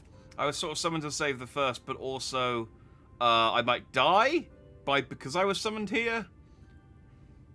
It's not clear. Weirdly, Urianger saw a future in which I died, and then your Exarch went, well, I'm going to summon him anyway. A waste of time. This world is beyond saving, like those who try to save it. 100 years of listening to everyone calling him a monster for causing the flood of light. Yeah. Ardbert's had it rough. Muddled as my mind may be, I've not forgotten that. But hey, he if could... Fate has brought me to you, the one person in this God's forsaken world who can see and hear me, then perhaps there is a reason I endured. He can be my, He can be my ghost sidekick for this entire expansion. He can quip and make witty remarks. And peek his head in through walls and doors and stuff to let me know what's ahead. If I can find out why I was left behind, then maybe I can bring this journey of mine to an end. Urianger saw a future where you die if you don't get summoned there. Ah. Okay, so they summoned me so that I didn't die. That makes sense. Although I am still... I mean, he summoned me, but I am still... I can still be in the source whenever I want. So, it's not a sure thing. So it's fine, though. I've got a Phoenix down. Well, I'll be watching, Warrior of Light. But do me a favor. Be careful out there. This world has had its fill of heroes.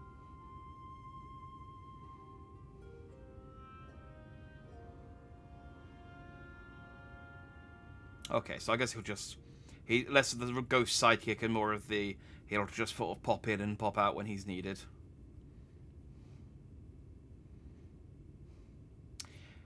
Yeah, I hate when I go to a hotel and they tuck the sheets in so tight I can't get them out. You just have to lie on top.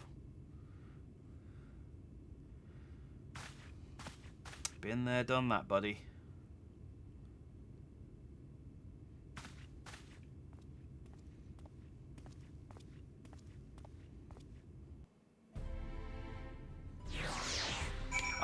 I now that I've dyed this top ruby red and it's had a sort of closer look at it, it kind of looks like I'm wearing like the movie Spider-Man costume underneath a coat.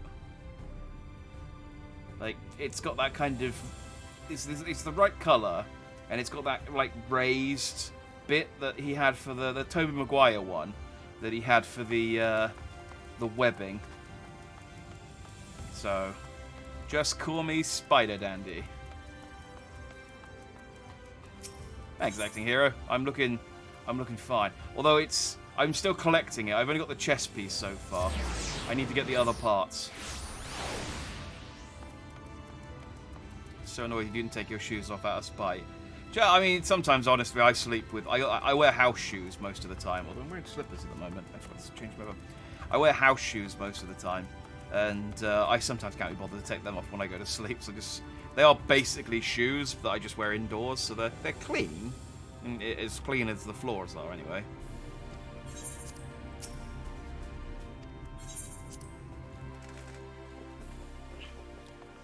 So well, this is nice. Again, it's all gone a bit Kingdom Hearts, hasn't it?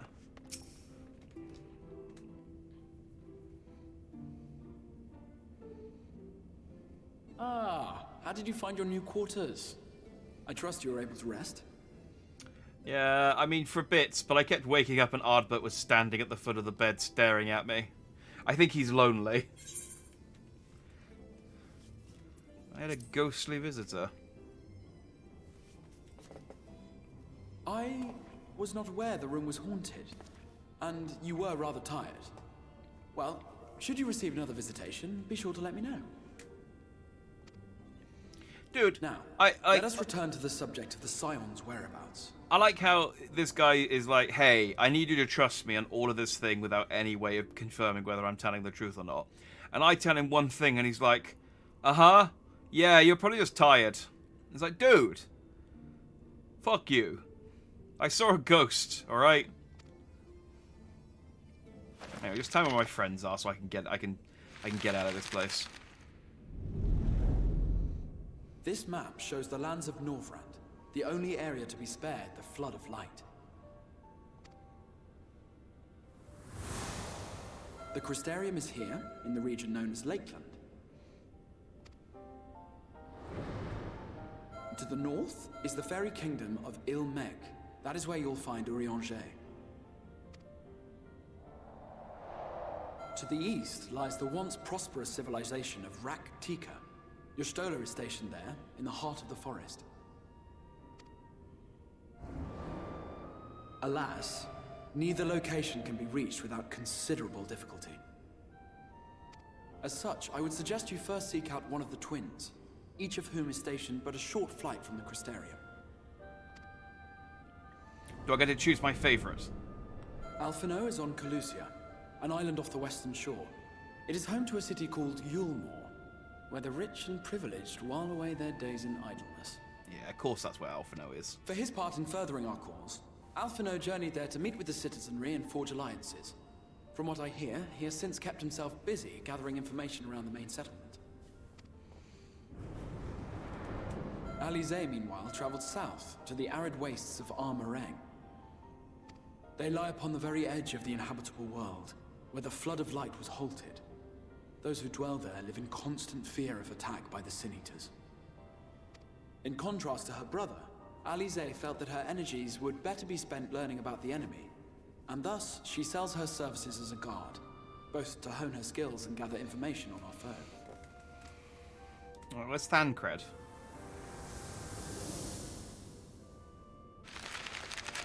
Alright, we don't care about Thancred. Cool. So, will it be Calicia or Armoraine? It matters not which you choose to visit first. Simply inform me once you have made your decision, and I will see to it that you are provided with a suitable mount.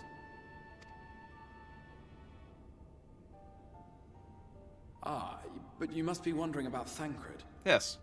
He has taken up with a new companion, and is presently engaged as a wandering hunter of sin-eaters. Being ever on the move, his whereabouts are often difficult to ascertain, but I am certain your paths will cross ere long. Yeah, I mean, rumors about you getting out, you've got quite a distinct appearance. Let's put it that way. I misunderstood him. I personally don't think he didn't believe you. Well, he said, I didn't know that room was haunted, and you were very tired. So it sounded like he was like, okay, yeah, alright. Sure, you saw a ghost. Maybe that's just me. Wearing.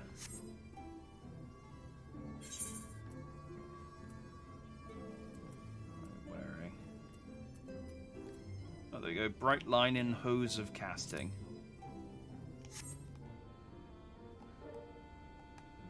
Okay, I didn't really change a whole lot because my trousers, my boots are covering up most of my trousers, but that's cool. Who do I want?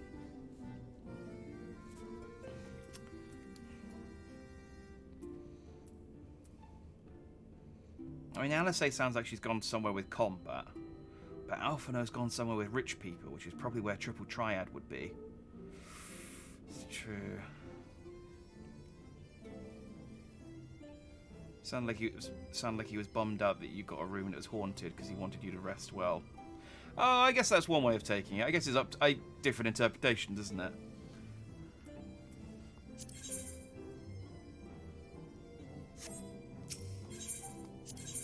Oh, he's not rewarding me with any more gear pieces. I need the gloves and the shoes. Actually, I'll be honest. If you just the set, the arms and the gloves and boots I've got from the Traveler's set look pretty cool with this. I'm pretty happy with this as a set, to be honest. Alright, let's go find Alphinaud. You'll visit Alphinaud in Calusia, then. Excellent. As I mentioned, your destination is an island off the west coast, so you'll need a mount capable of making that journey. Here is a letter of introduction. Presented to Zemjianmai, the master of beasts at the Temenos Rookery, and he will take care of you. When you see Alphinaud, be sure to pass on my warmest regards. I shall also take the mission to go and find Alice. Ready to depart for Orang, Alice will be overjoyed to see you safe. I know she was particularly concerned for your well-being. She, impressed upon me how regrettable the timing of her summoning was. Repeatedly. I only hope that my part in sending you to her will garner me some measure of forgiveness. Here. This is the letter of introduction addressed to a man named Cassard, the master of a merchant caravan. There are few who know the ways of the desert as well as he does. Find him at the Amaro launch, and he will see that you reach your destination. I mean, I probably would have been more... I mean, well, no, I suppose Alice is kind of practical. I suppose I was going to say I'd be more annoyed at the fact that I'd been terminated and arrived without any clothes on. But we were also in the middle of a war when she got summoned, so... I mean, maybe she's just upset that potentially her body got killed, and so she doesn't have a body to go back to. So I'm sure she'll be thrilled to hear that she's fine. Who do we want to go for? Alphinaud or Alice? I mean, we got time to do both, I guess.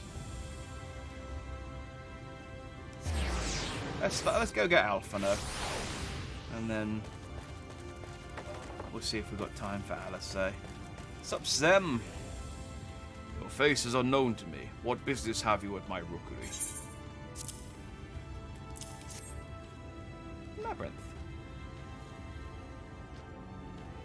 Alice, I literally got summoned half a second after saying she was going to stay by your side, if I recall. Yeah, it was very bad timing. Just comically bad. Signed by the Exarch, no less. Yes, I can provide you with an Amaro for passage to Colusia. I will pick you out a friendly whelp. An Amaro, you say? That's right. Sounds like my grey friend over there are a common sight in these parts. I gather you hail from further afield, more accustomed to chocobos, perchance. I hear there are a few places where they ride little else.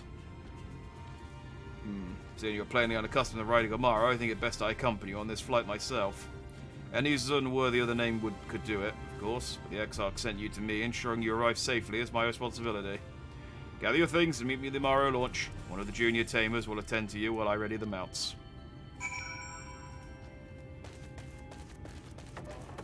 Alrighty. But nice that chocobos still exist. Right. Everything else is... Oh, we've got all these different names. Slightly different, but similarly named things. And they're just like, no, chocobos are here, we just don't use them. You want to fly an Amaro to Colusia? Well, I suppose if Master Zhenmai is going with you. Wait here, please. The Master should come along with the mount shortly. You can now travel to Colusia. Speak with the aspiring Amaro tamer to fly to the island. You can also use your Aether Compass to assist with locating ether currents in new regions. The Aether Compass can be found on the we know this. That's how I learned to fly. The whistling breeze, mute. The pounding surf, frozen. Time itself takes a breath. At light's edge, all is perfectly still. The world captured in a painting, locked in a moment. Music, faint and fleeting, drifts coastward on the lifeless air. And in the distance, beyond the broken earth, a city beckons. Ooh, it's all balloony.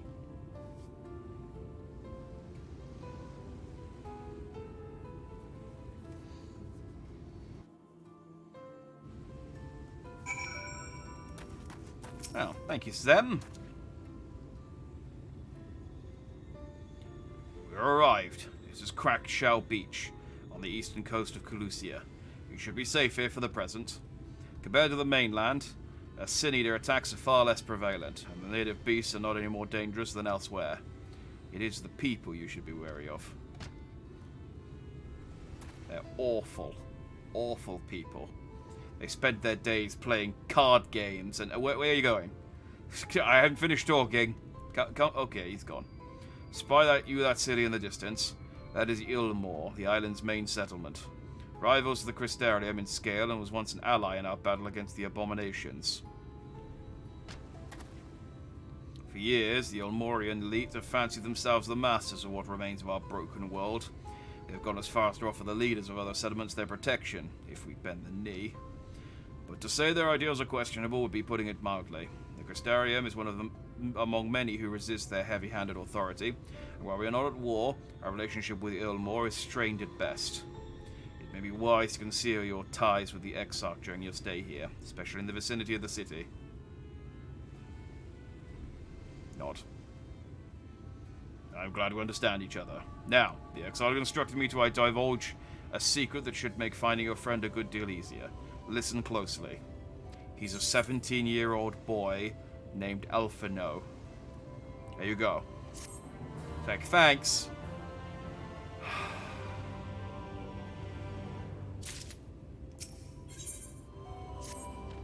It's nice to be getting actual experience again, though.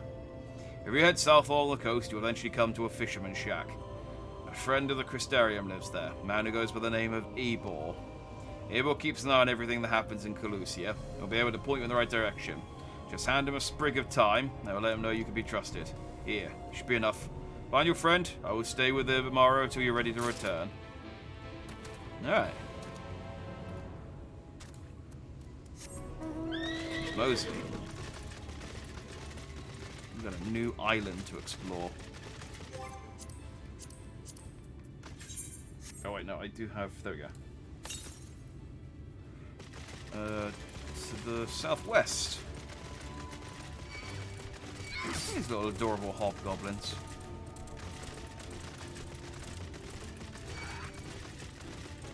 And a Maltash. He doesn't have a mustache.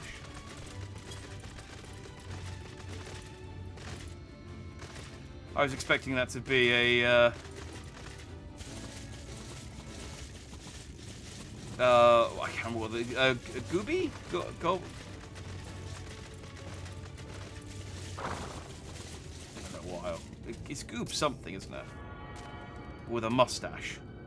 So that you know that it's the evil version.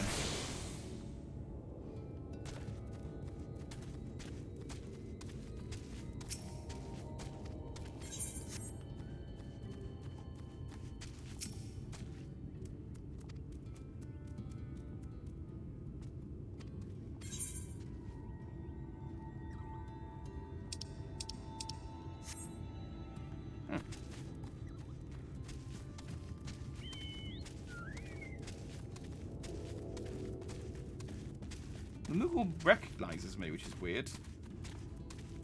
I guess Moogles transcend time and space.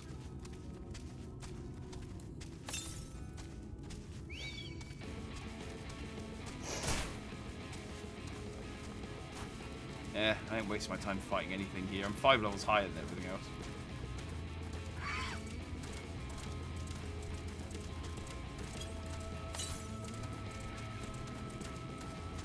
There it is.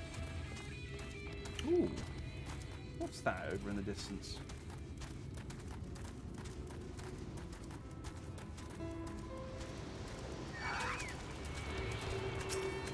That's a dungeon. Augustus. Help me dispatch this tiny nuisance.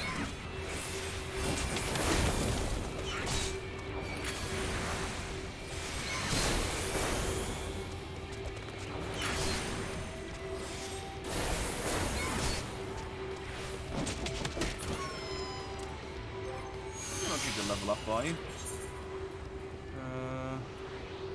Rank 6, no. No, you haven't got any more SP either.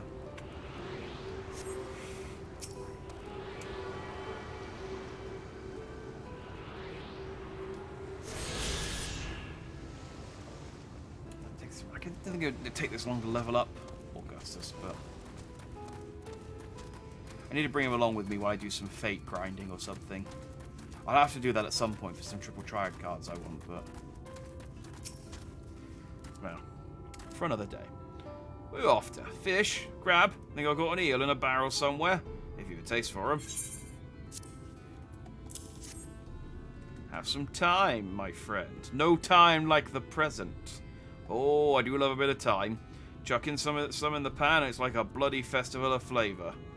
Now, what else I can do for you? Can't say there's been any major upsets to report these past few weeks. Alphino, eh? I know the one. Our young champion of the downtrodden. Ilmore's richer than all of Northrant put together. It's a different story for them as live outside the city. Most spend every waking moment just trying to stay alive, which makes your friend's dedication to helping others stand out all the more. Aye, I can hazard a guess as to where he is now. Get a message to him. Oh, I can hazard a guess where he is now. I get a message to him. But you'll need somewhere quiet to meet, away from prying eyes. Make for Stilltiled. That's the fishing village just up the path there. We're looking for a rundown excuse for a tavern the locals call the Leaky Keel. Wait there and I'll see that Alphino joins you. I always feel like a good pub name is Gobu. That's what they're called. I always feel like a good pub name is one that you could also works as a good name for a pirate ship. That's the test. If it's a good name for a pirate ship, it's a good name for a pub. And the Leaky Keel, that's a good name for a pirate ship.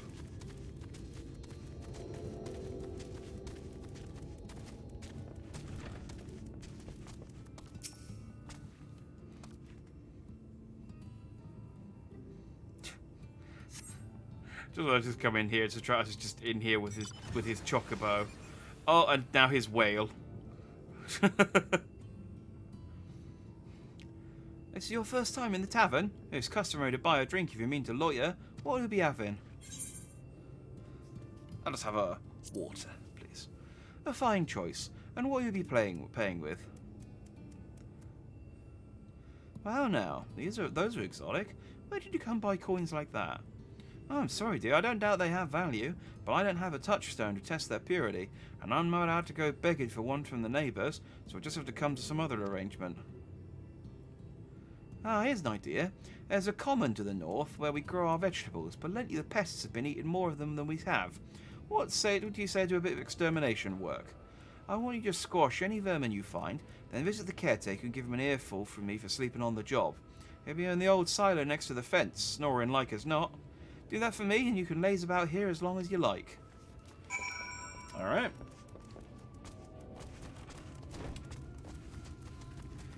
Back to doing... I mean, they really have kind of like reset the clock and put me back to level 1, so to speak. And I'm going and not doing a quest where I'm beating up pests that are upsetting a farmer.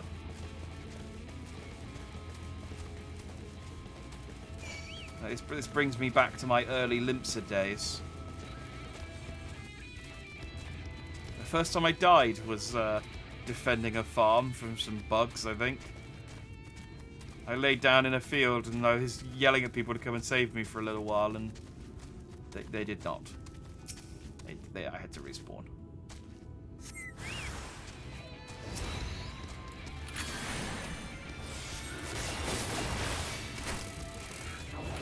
Ah, Pestilent Swarm, I'll destroy them. Here, let's use my AoE magic spells that definitely won't damage the crops I'm trying to protect. Here, fire! There we go. Now but why is everything burnt? Why is everything all black and charred? I don't understand.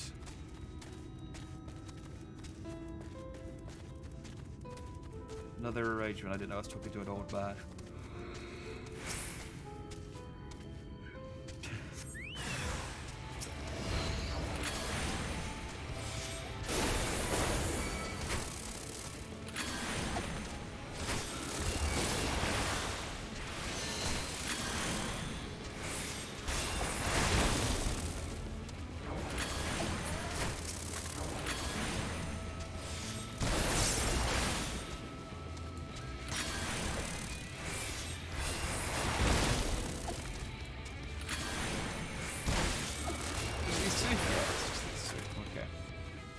We have destroyed the Pestilent Swarm. Now let's go and knock on the barred door. Oh.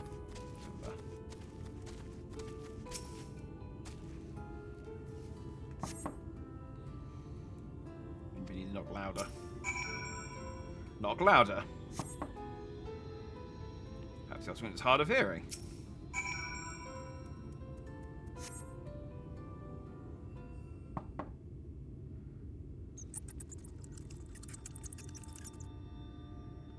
Faint squeaking from the room beyond. Time to burst in and save the day, brave adventurer.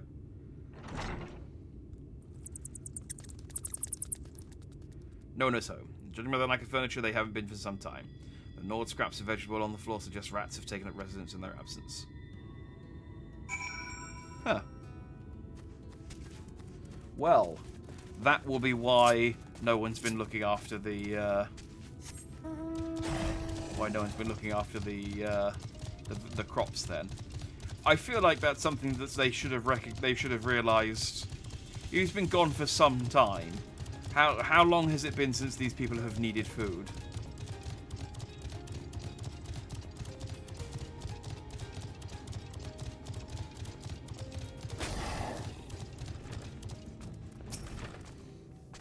Welcome back, dear. What a good-for-nothing caretaker have to say for himself. Gone? I still left to join the rest of the hopefuls. In Gate Town, outside Yulmore. You don't have a clue what I'm talking about, do you? And there I was thinking you were another dreamer. Ah, never mind all that. Take a seat somewhere you like, dear. You've more than earned it. I'll even throw in another drink on the house.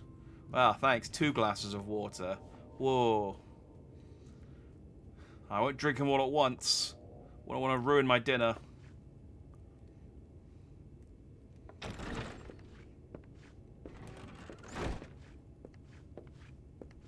And how is business today, Mistress Theva?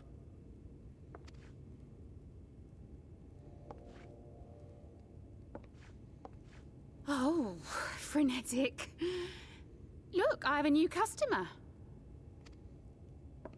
I'm gonna be super cool. Just be like, Alphino?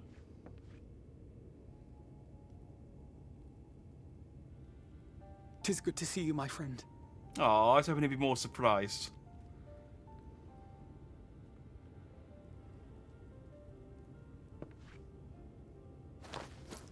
The barley seeds you wanted.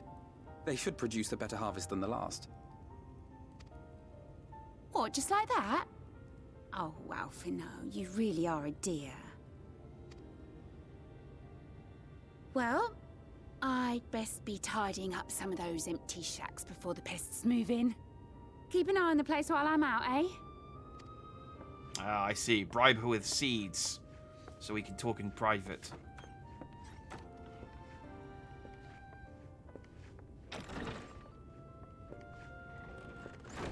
It seems an age since last we spoke. Not since the prisoner exchange in Doma. And Yotsu. Oh, yeah, he was like the first one to go, wasn't he? It has been even longer for me, oh, wait, no, if you count the days I've spent here. Yeah, he went to the time has the only burn. added to the relief I feel seeing you safe and well. I remember now. And then, the wolf guy brought him back. I was more worried about you. Huh. Alize said much the same thing. I don't think I've ever had such a scolding. Alfie, I don't think that's what she meant when she asked you for your seed.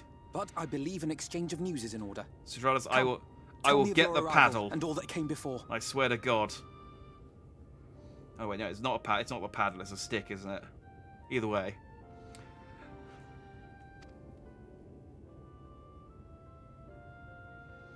Oh, I thought people would be more excited to see me.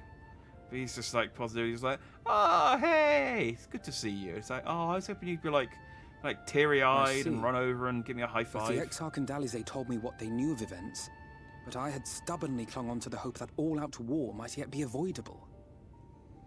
And poor Tataru. She must be sick with worry. We must endeavor to return as soon as we may. It would be nice to bring her good tidings for a change. I had a pixie send her a message. It's fine. But before we bid this world farewell, we must first ensure that it is not rejoined to the source. We must prevent the 8th Umbral calamity.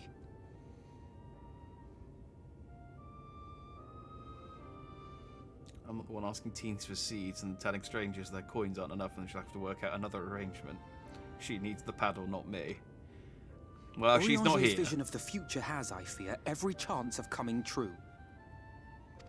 By his description, the catalyst for the calamity was a formless and deadly weapon employed by the Garlean Empire.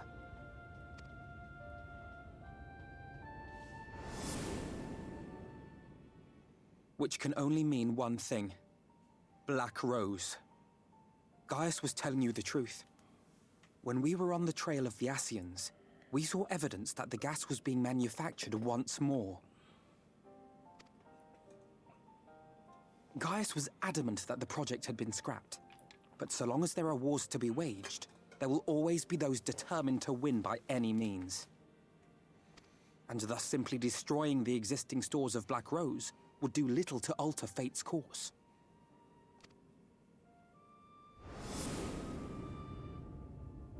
In that sense, our involuntary journey here to the First was something of a boon.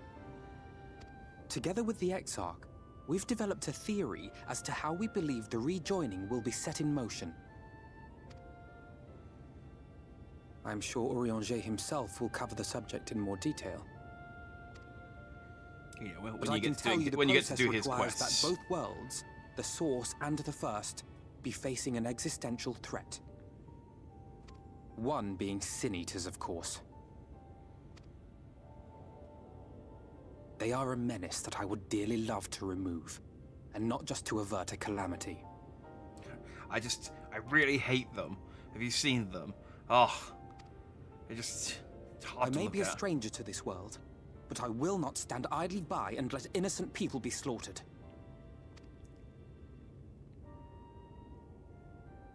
That is what brought me to the gates of Yulmore. Ignoring its pretensions as a kind of capital city to what remains of the world, it is nonetheless a center of power and authority. If any solutions are to be found, I believe our search should begin there. What say you, old friend? Hungry for another adventure? Yeah.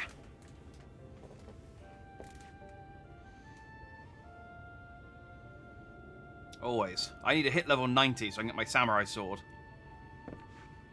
And so we take to the road once more.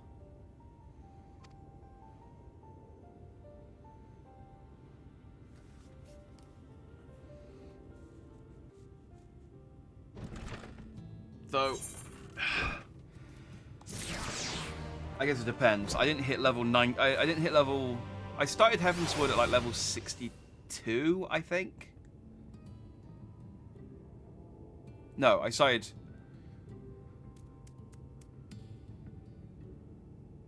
Wait, no. What level was I when I started Stormblood? I think it was about level 62 or 63. So I'll probably only get to like mid-80s by the end of Shadowbringers. Just based on that. Assuming you have no objections, let us make our way directly to the city outskirts.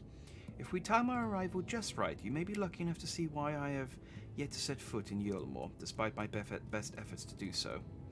Come, from here we must head west and then cross a small bridge.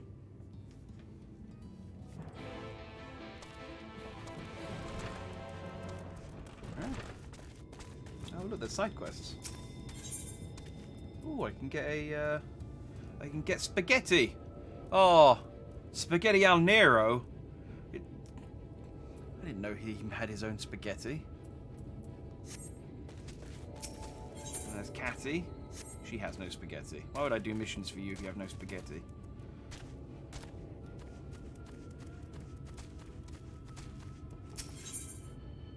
Got nothing I want really.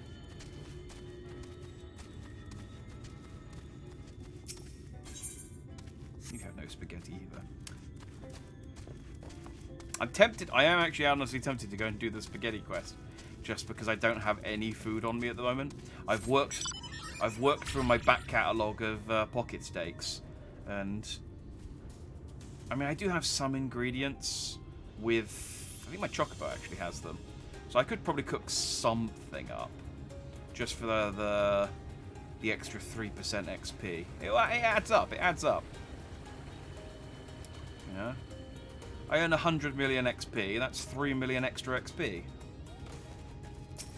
That's how maths works. Clusia seems peaceful, does it not? Almost familiar. I had a similar impression of the Crystarium. Even in this distant world, people are much the same. To think that whenever a calamity struck the source, a reflection such as this one, with all its culture and history, was being erased from existence. No! Get away from me! Ah! Over there! Quickly, someone's in trouble. Or someone's pretending to be in trouble to lure us into a trap. Either way, let's go and help out. That looks like a big gecko. It's an iguana. It looks like a big iguana.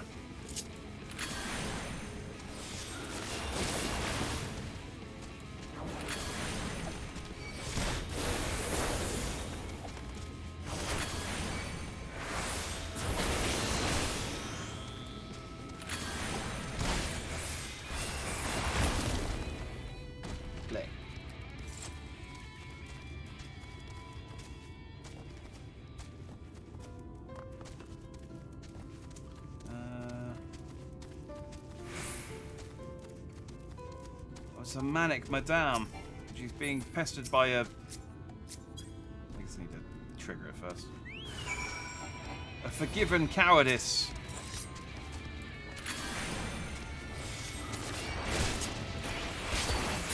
Who forgave its cowardice? Not I.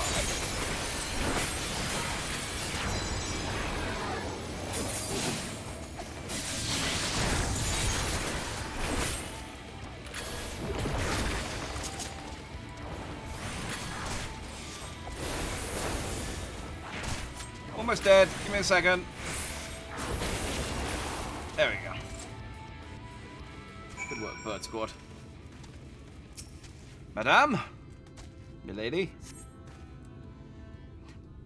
Thanks for the help, Alphino. I know you rushed over here before me.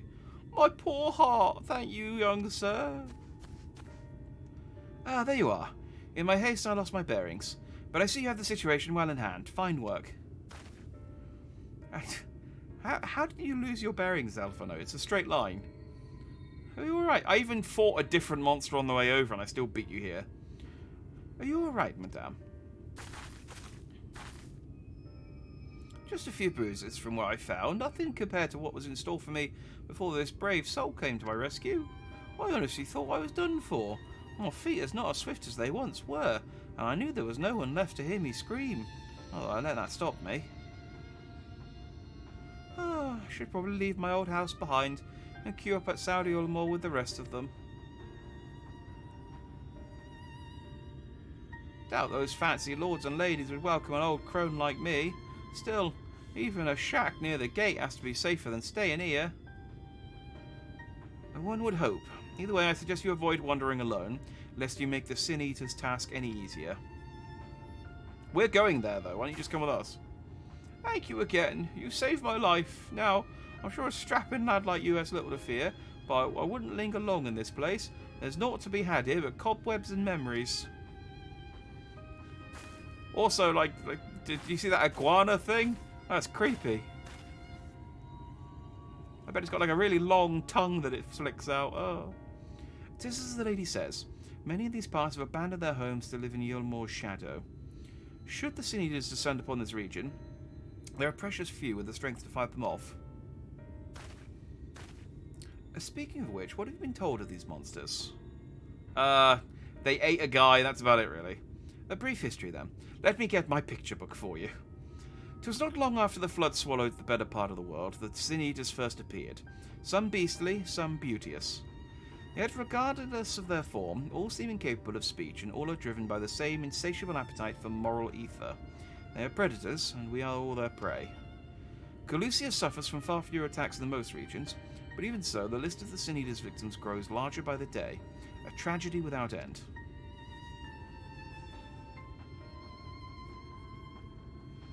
Zoro is going to end up in a Final Fantasy XIV DLC and Alphino in a One Piece episode. I don't know that Alphino's poor sense of direction has been a plot point before, but I'd happily have that as a as one of his defining character traits. Leon from Pokemon also had that as one of his traits for just having like a Zoro-like sense of direction. Still, we have won the small victory this time, at least. Now, shall we press on? We need to return to where the road forks and follow the path that leads west.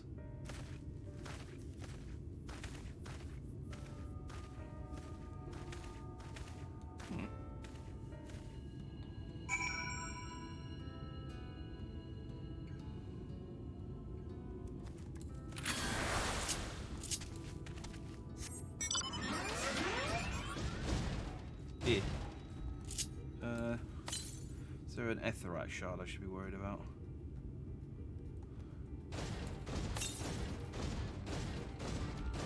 Oh, northwest.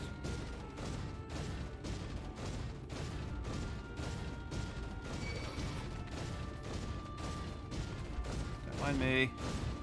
Just keep being a creepy iguana. What if iguana meat's tasty? It looks like it'd be stringy and tough. You know? God, look at that thing. I ain't eating that. Oh, Trago Pound. That looks like it'd be quite nice, though. A chicken. Oh, I'm heading southwest. I'm going nowhere near the Aetherite shard. The Aether Current. I'll go pick them up later, like I normally do. Until I get the missions for them, there's not really much point.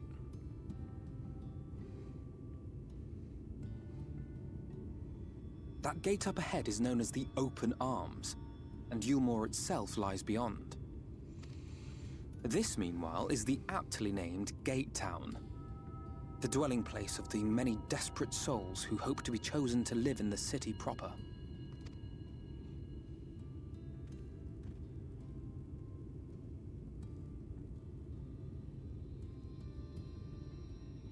Ah, I thought I recognized you. Brought a new friend, eh? Hey, he doesn't look that begrimed. I'll bet you got a trick or two up your sleeve. Maybe even 3. Care to show me?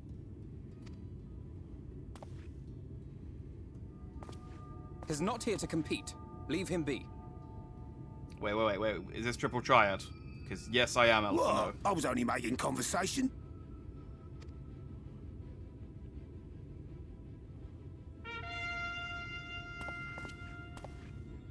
Ladies and gentlemen, your attention, please!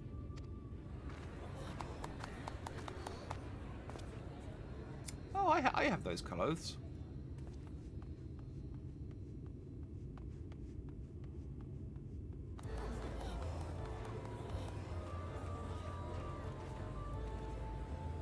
Greetings to our hopeful petitioners, one and all. Yulmore extends its warmest regards. Let it be known that a lady of distinction wishes to dine on fish divine. We seek a master culinarian who can guarantee seafood perfection. Dazzle the matron with your delicious dishes, and life in the city will be yours to enjoy. Even on days when fish is not on the menu! Well, I'm like a level 70-something culinarian, which is about as high as you could have got at this point, so... Can I come in? Who among you will answer the call?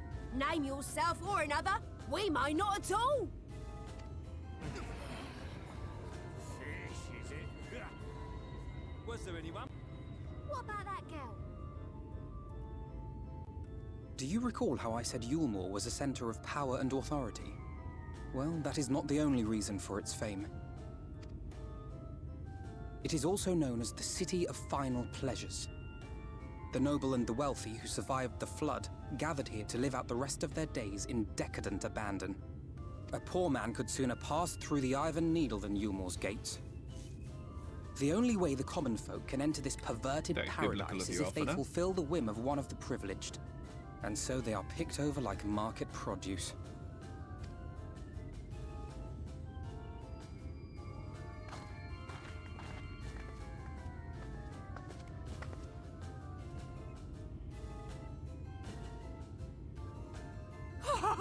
What a catch! We'll not be throwing this one back. Having seen your all too obvious charms, we welcome you with open arms. Come, join us in the City of Splendor and live out your life in an ecstasy of endeavor. I mean, there's even, like, test whether she could cook. But I'm also guessing there's, like, probably, like, yeah, some kind of treachery afoot where people who get brought up from the gate town are then, like, thrown into, like, a gladiatorial pit or something, or killed for food. It's just a big city of cannibals. Oh, just look at those expectant faces. What could you possibly be waiting for? Well, what have we here? An extra share of meal to celebrate our newest resident!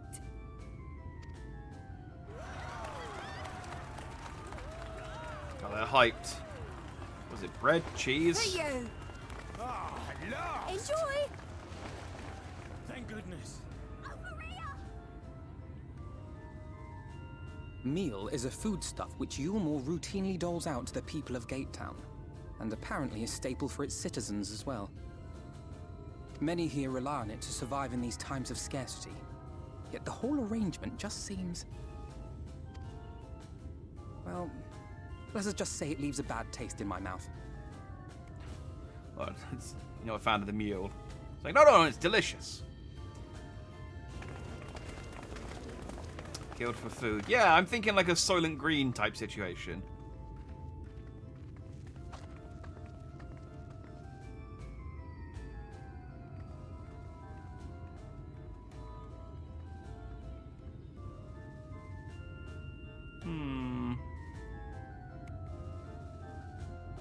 Did that mean something?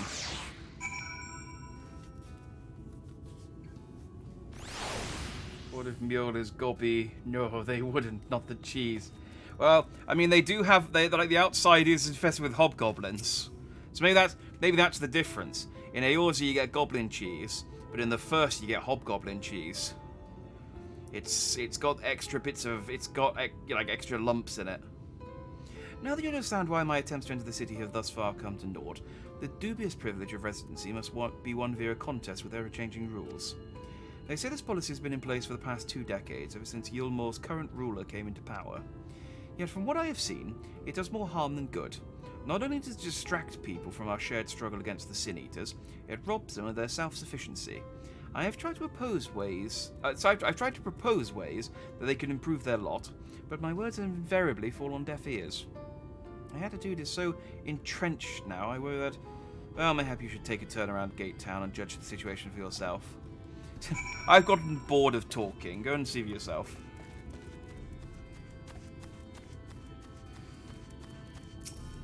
Worried waif. Ooh. White oak ring coffer. Ah. So this is how I get the rest of my white oak equipment. No, I don't really need rings, though. I'm pretty sure the rings that I've got are better than anything they can give me.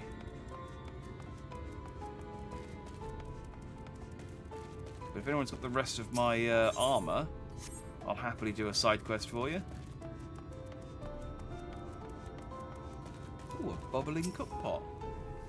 A large pot bubbles over the flame. Pale chunks, meal, you realise, float in the otherwise plain broth. So is it like tofu? My memory is still like being people.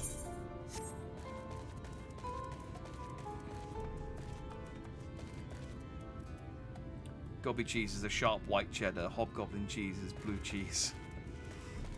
That's just... Actually, I don't know how they make blue cheese compared to regular cheese. But that's just gobby cheese that's been left out a bit longer. Just look at it. Can you imagine a more beautiful city? I can't rotate to look at it, so I'm sure. Every day I dream of the life that awaits me inside those walls. Oh, will they ever pick me? Yeah, it's certainly colourful. It kind of reminds me, and I might just be misremembering, of one of the cities from Final Fantasy VI. I don't know. It seems very Kefka-esque, and I don't know why. It might just be the city reminds me of Kefka, just because he was brightly coloured, brightly coloured clown.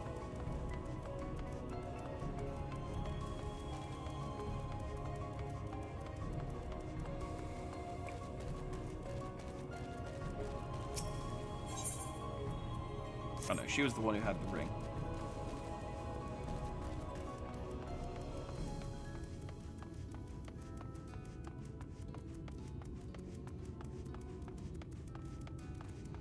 I'm more tired than I thought. I don't know how much longer I'm going to go. I was going to try and go to 1 to make it into a sort of full 3 hours, but I'm getting droopy-eyed and I've drunk all of my... Oh no, I've still got a bit left, actually.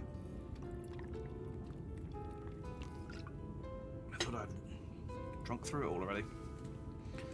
Still there, are you? Can't blame you for wanting a slice of Yulmore's pie. If you ask me, you should ditch that sour-faced brat and make a home for yourself here. Gate Town's not much to look at, aye. But at least it's safe, and the meal here is the best thing I've ever tasted. And sometimes you even get presents inside, like wedding rings or teeth. The occasional toenail, all sorts. We don't ask too many questions. You've seen what Gate Town has to offer. These people can no longer fend for themselves. They've become dependent on handouts of Mule, and believe Yulmore is the answer to all their woes. Yet no matter how I frame my encouragement, they seem unwilling, nay, unable to conceive of any other way of life.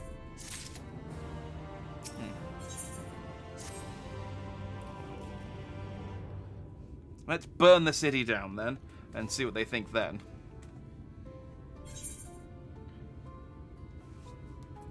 You disapprove of Yulmore?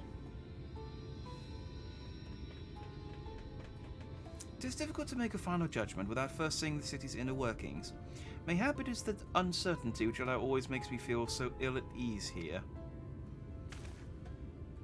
Not that it matters. However unjust the system seems to me, if these people claim to be content with their lot, it is hardly my place to criticize their choices. But take that elderly lady you rescued. Does it not seem that those who have chosen to forego Yulmore's largesse are doomed to suffer for their independence? In the end, they are all but forced to seek refuge in Gatetown, and so hamlets and fields across the island are left empty and untended, hastening the region's descent into ruin. Nay, I am not convinced that Yulmore's generosity truly serves the best interests of Calusia's people. I am not so naive as to think that there is some miraculous solution to all of this, yet I cannot help but frown at the sight of hard-working villagers struggling to survive, even as the chosen few rejoice at being plucked from poverty by the hand of a capricious noble. There has to be a better way. I will not know for sure, however, until I have taken those long-delayed steps through Yulmore's gates. 'Tis fortunate you arrived when you did, Jack. I've been working on a scheme to insinuate myself into the city, and if all goes to plan, it should soon come to fruition. I mean, I'm pretty strong. Can we not just kick the gates in and burst our way through? There is a beast tribe who makes its homes in the seas surrounding the island. The Ondo, they are called, though you and I know them as Sahagin. For the most part, they keep to themselves in their ocean grottos and rarely have dealings with the land dwellers. But as Tartaru took such great pains to impress upon me during our stay in Kugane, business favours the bold, and so I reached out to them. I duly discovered that the Ondos are inordinately fond of land-grown produce, fresh fruits in particular, and when I offered to procure such goods for them, they promised to pay me in pearls. An attractive business venture for any prospective investor, would you not agree? Surely even the most jaded Yulmorian lord would have time for a merchant who can make pearls from plums and pumpkins. Yes, I've gone a long way since my days of buying samurai swords without first negotiating a price. We never had a resolution to that sword either. Like, we never gave it to Gosetsu, who went off to become a monk. So it's just Tataru's got it somewhere in a loft. Just gathering dust or something. Alright, maybe I'll Google what happened to that. My appointment with the Ondo is due to take place in a few hours. I just need to collect the produce and meet with them on the shore. Might you help me make the exchange? Oh, I thought I was going to nod. If your fist punch. Excellent. I shall be glad of your company. First things first, then, we must pay a visit to Mosha Mo, my supplier en route. Come, it's just to the northwest of here.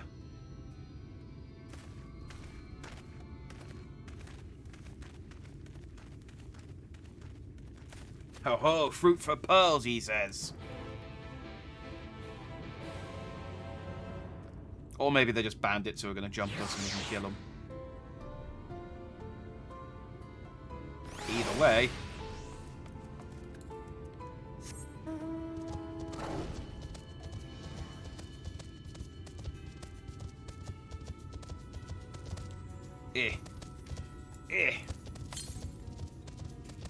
Right, 583 yards to the north.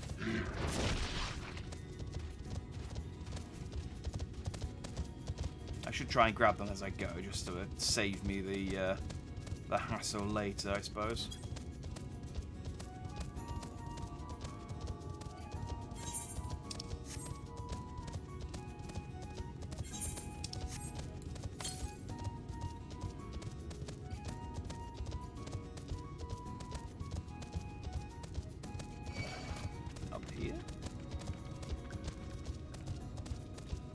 The draw distance on the Aether Currents was a little bit better.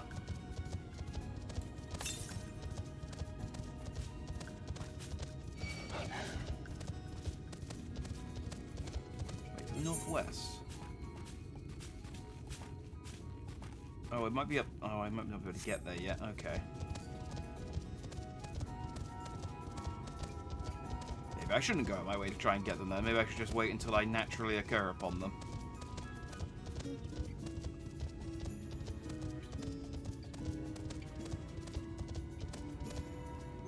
Probably for the best. As I said,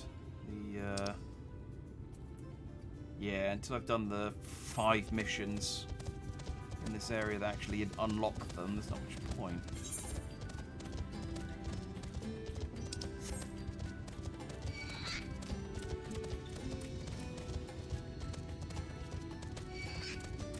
it's a Groot.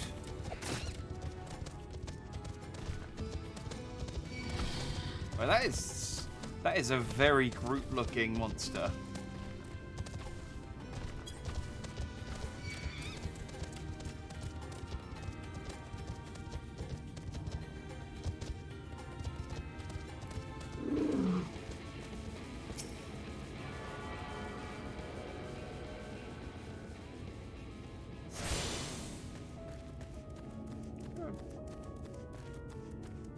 Bard somewhere.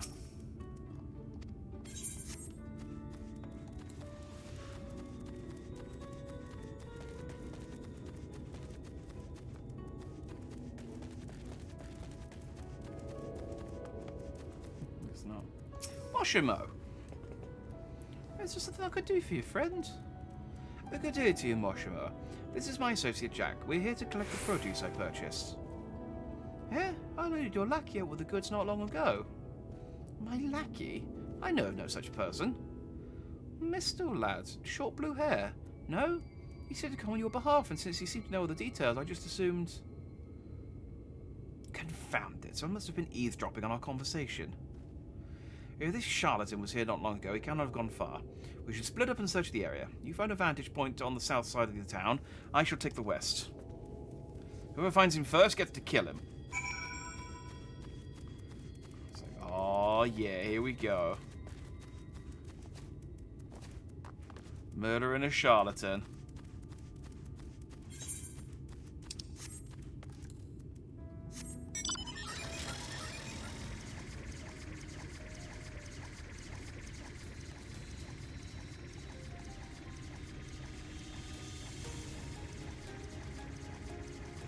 You know, it's times like this, early into each of these expansions, before I've unlocked like the Aether Currents and the speed up and stuff, that makes me think, man, I really should just buy Fenrir, shouldn't I, for that extra speed boost. Search the surrounding area for a male mister with short hair. You may move the camera as well as zoom in and out. Oh, it's one of these first-person bits. Okay.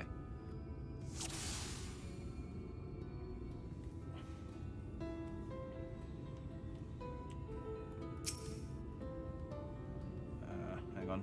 Zoom.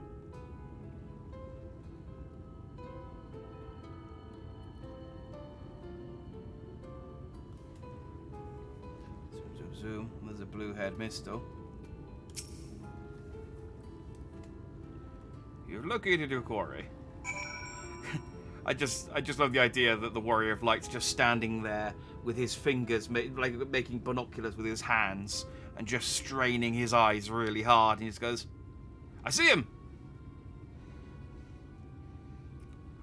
Blow dart mission. That would have solved the problem, wouldn't it? They just kept Yugiri's blow dart. Jack, any sign of him?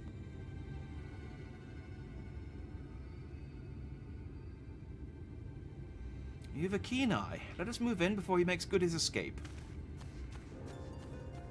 What kind of deadly poison you will use? Just, you know, I wouldn't kill him. Just paralyze him from like just paralyze the left half of his body. You know, he's non-dominant. Well, I mean, there's a good chance it's his non-dominant side of his body, you know?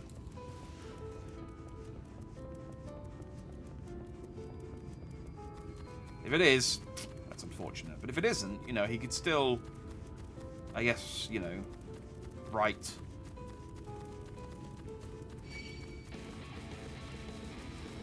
Assuming these people are literate, that is, I guess. You there, Mistle. Halt with our fruit. There you are.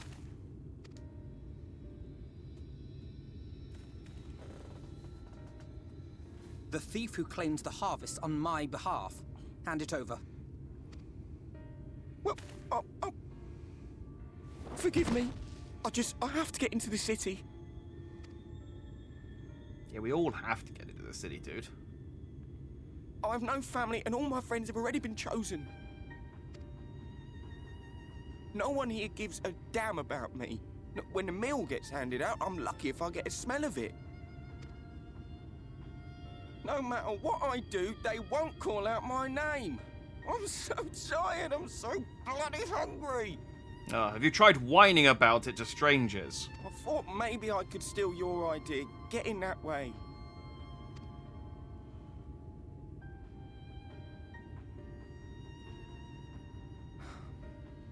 What is your name? Kai Shear. Tell me then, Kai Shear, must it be Yulmore or nothing? What of the Crystarium? They may not offer charity, but you would be fairly compensated for any work you did. No, it has to be Yulmore. That's where all my friends are. We made a promise that we'd live together in paradise. Oh, he's going to be so upset when we find out all his friends have been eaten. Or worse, they've been hooked up to some kind of eternal milking machine to make all the cheese. I was to make my deal with the Ondo at the Clave. Listen carefully, and I shall tell you my plans for the business, and how best to arouse the Yulmorans' interest. You'll give me your place?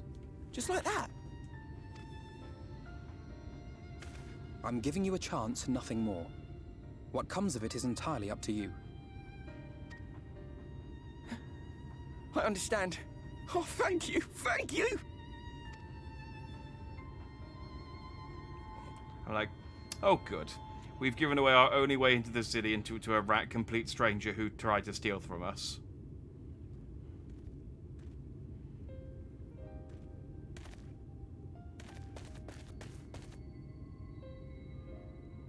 This was but one path. There will be others. But for young Kai Shear, it was the difference between life and death. Yes.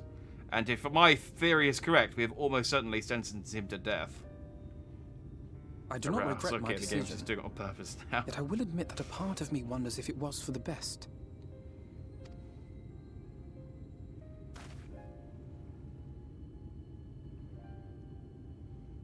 We strive to bring swift salvation to this world, that countless lives might be saved, not least your own. Even if it came at the cost of one man, should I have forged on regardless? Maybe.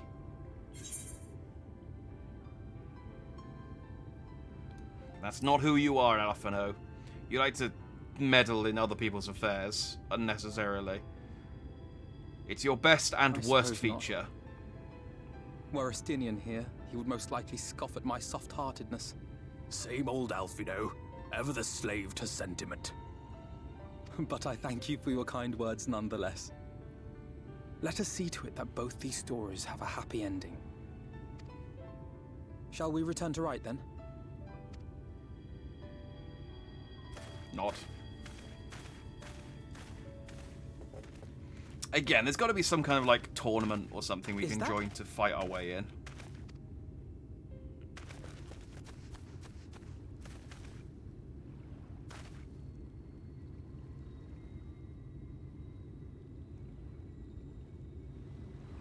Oh. I can't be sure, but I think someone's in trouble.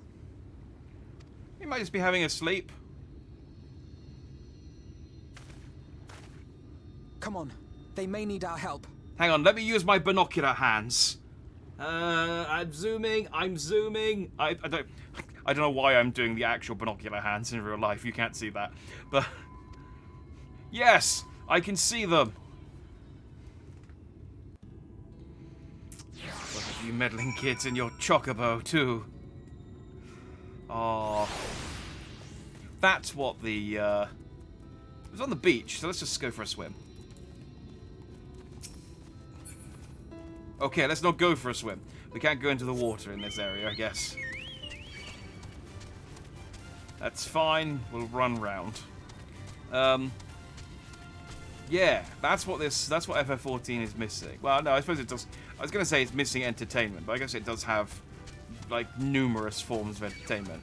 But it's missing like in-universe fiction.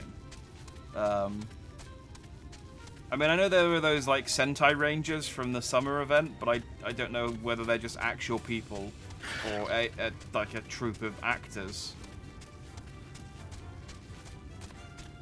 Point is, I want a Scooby-Doo style cartoon of Eorzeans and their talking chocobo. Nice little nap on the beach where the night never sets. Good way to get cooked. Good way to get a tan, you mean?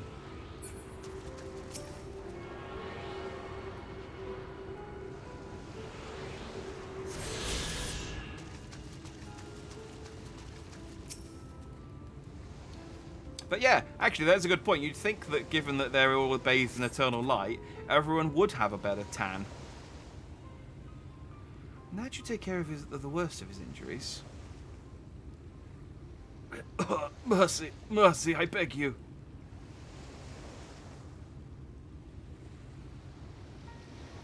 Breathe easy, sir. No harm will come to you here. Well, not from us, anyway. Well, unless you're a bad guy. Who are you? Don't say bad guy. We'll kill you. The poor man is shivering. Pray keep an eye on him while I get a fire going. I mean, I can just cast Fire, but I do need to cast lightning a few times to trigger it. Hang on, let me just set fire. Just let lightning a few things. I thought for certain I was dead. How am I ever to repay this kindness? We'll settle for the tale behind your current predicament. Why don't you begin by telling us your name? Tristel. I was invited into Ulmor to work as an artist. Oh. Did it get dark as part of your story, or was that just a coincidental change in the weather? A wealthy couple took me in to paint pictures for them. When my style proved contrary to their taste, they just as quickly turfed me out onto the street. I was left penniless and patronless, a grave sim in Lord Vathry's city. Within days, they had brought me before the man himself, and he asked me what I meant to do. Dejected as I was, I told him that I wished to leave. Little did I know that soon he would grant my wish. They flung me over the balustrade into the goddamn ocean. From up there? How were you not dashed to pieces? Don't ask me. Luck, I suppose. Though if you hadn't found me when you did, it wouldn't have counted for much. Monstrous. The citizens condone such barbaric punishment. Oh, without a second thought. When Lord Vothry passes judgment, no one so much as blinks, let alone argues. In Ulmor, his word is law. Right, well, we found a person for us to kill. So it's not ideal up there, but we haven't had confirmation of them eating people yet.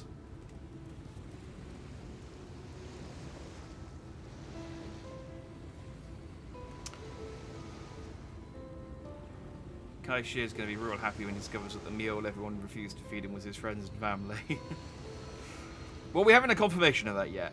Like, I feel like if they were gonna, maybe if Tristan said he wanted to stay, they would have made him into food. But because they said they wanted to leave, they flung him into the ocean. It's curious. The more I hear about Ulmor, the more determined I am to see what waits within its walls. I shall bend all my thoughts towards securing another way into the city. There must be something we can do. But first we should convey Tristel to the shelter of the village. Fire or no fire, he needs to be out of this chilly coastal air. I don't like when he talks about me like I'm not here. Away into the city.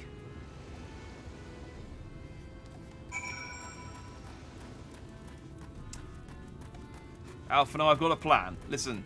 If I can just find a few more Aetheryte currents and do a few random missions for a couple of people, I could fly my chocobo in. I could probably just teleport, can't I? Yeah.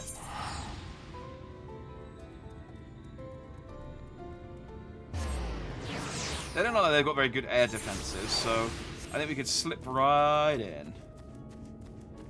Have you seen my chocobo's new hat? It'd be the talk of the town.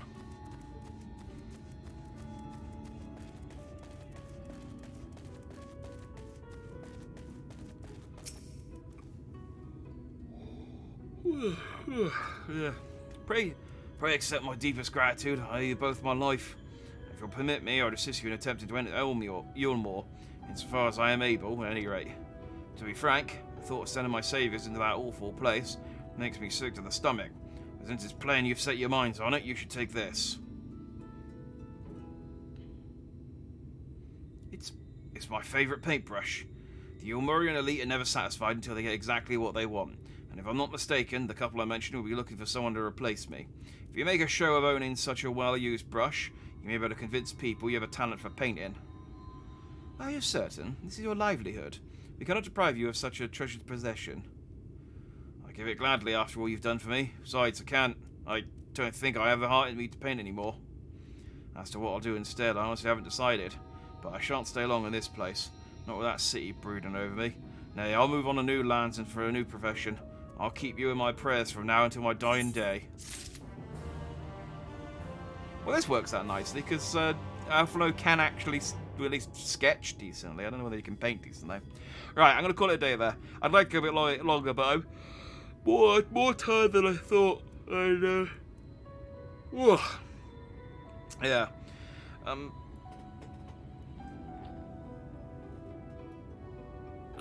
Not firing on all cylinders. So let's knock it on the head there, and then we'll pick up. It's kind of a slow introduction to this DLC. But I mean, I suppose the other ones were all kind of gradual before things started sort of hitting the fan. Damn, I had a surprise for you a few quests later. Well, something to look forward to next week, unfortunately. But yeah, we will play again next week. As tempted as I am, because obviously the new Pokemon game comes out on Friday. And so as tempted as I am to start just play Pokemon on Friday, we'll play that on the Saturday. So we will be back in FFXIV next week, and I will try. Unfortunately, I am working that Friday, so I can't guarantee I'll start on time. But I will at least try and start earlier than 10 p.m. So we can get a more lengthy stream in. I need to free up some space on my hard drive as well, because again, streaming a 12-hour stream and then editing different segments of it has just filled up a lot of the space on my hard drive, which is irritating. Because I need to once I've rendered everything into chunks, I can delete the original file, and then I'm golden. But until then, it's just taking up space. It's irritating. Anyway, that's my problem. So I'm going to sort that out. Yeah, so we'll call it there, and we'll pick this up next week. Tomorrow, 7 p.m, so... Nah, I can't bother to figure out how many hours away that is for now. We'll continue with Signalis, and hopefully finish it. I think I'm close enough to the end that I can finish it tomorrow without going too late. I hope. I read that it was about sort of a 10-hour game, and we played for 6, 7 last week. I can't remember how long we played. Either way, I think we're about at the halfway mark, so providing I don't get stuck too much, we should be able to finish it. I mean, you find out what the hell's the problem with all these androids and humans and robots and stuff. So, yeah. So if I see you then, I'll see you then. Otherwise, I'll see you when I see you. So, thanks for watching. I've been Jack Dandy. You've been Dandy. Have a good night.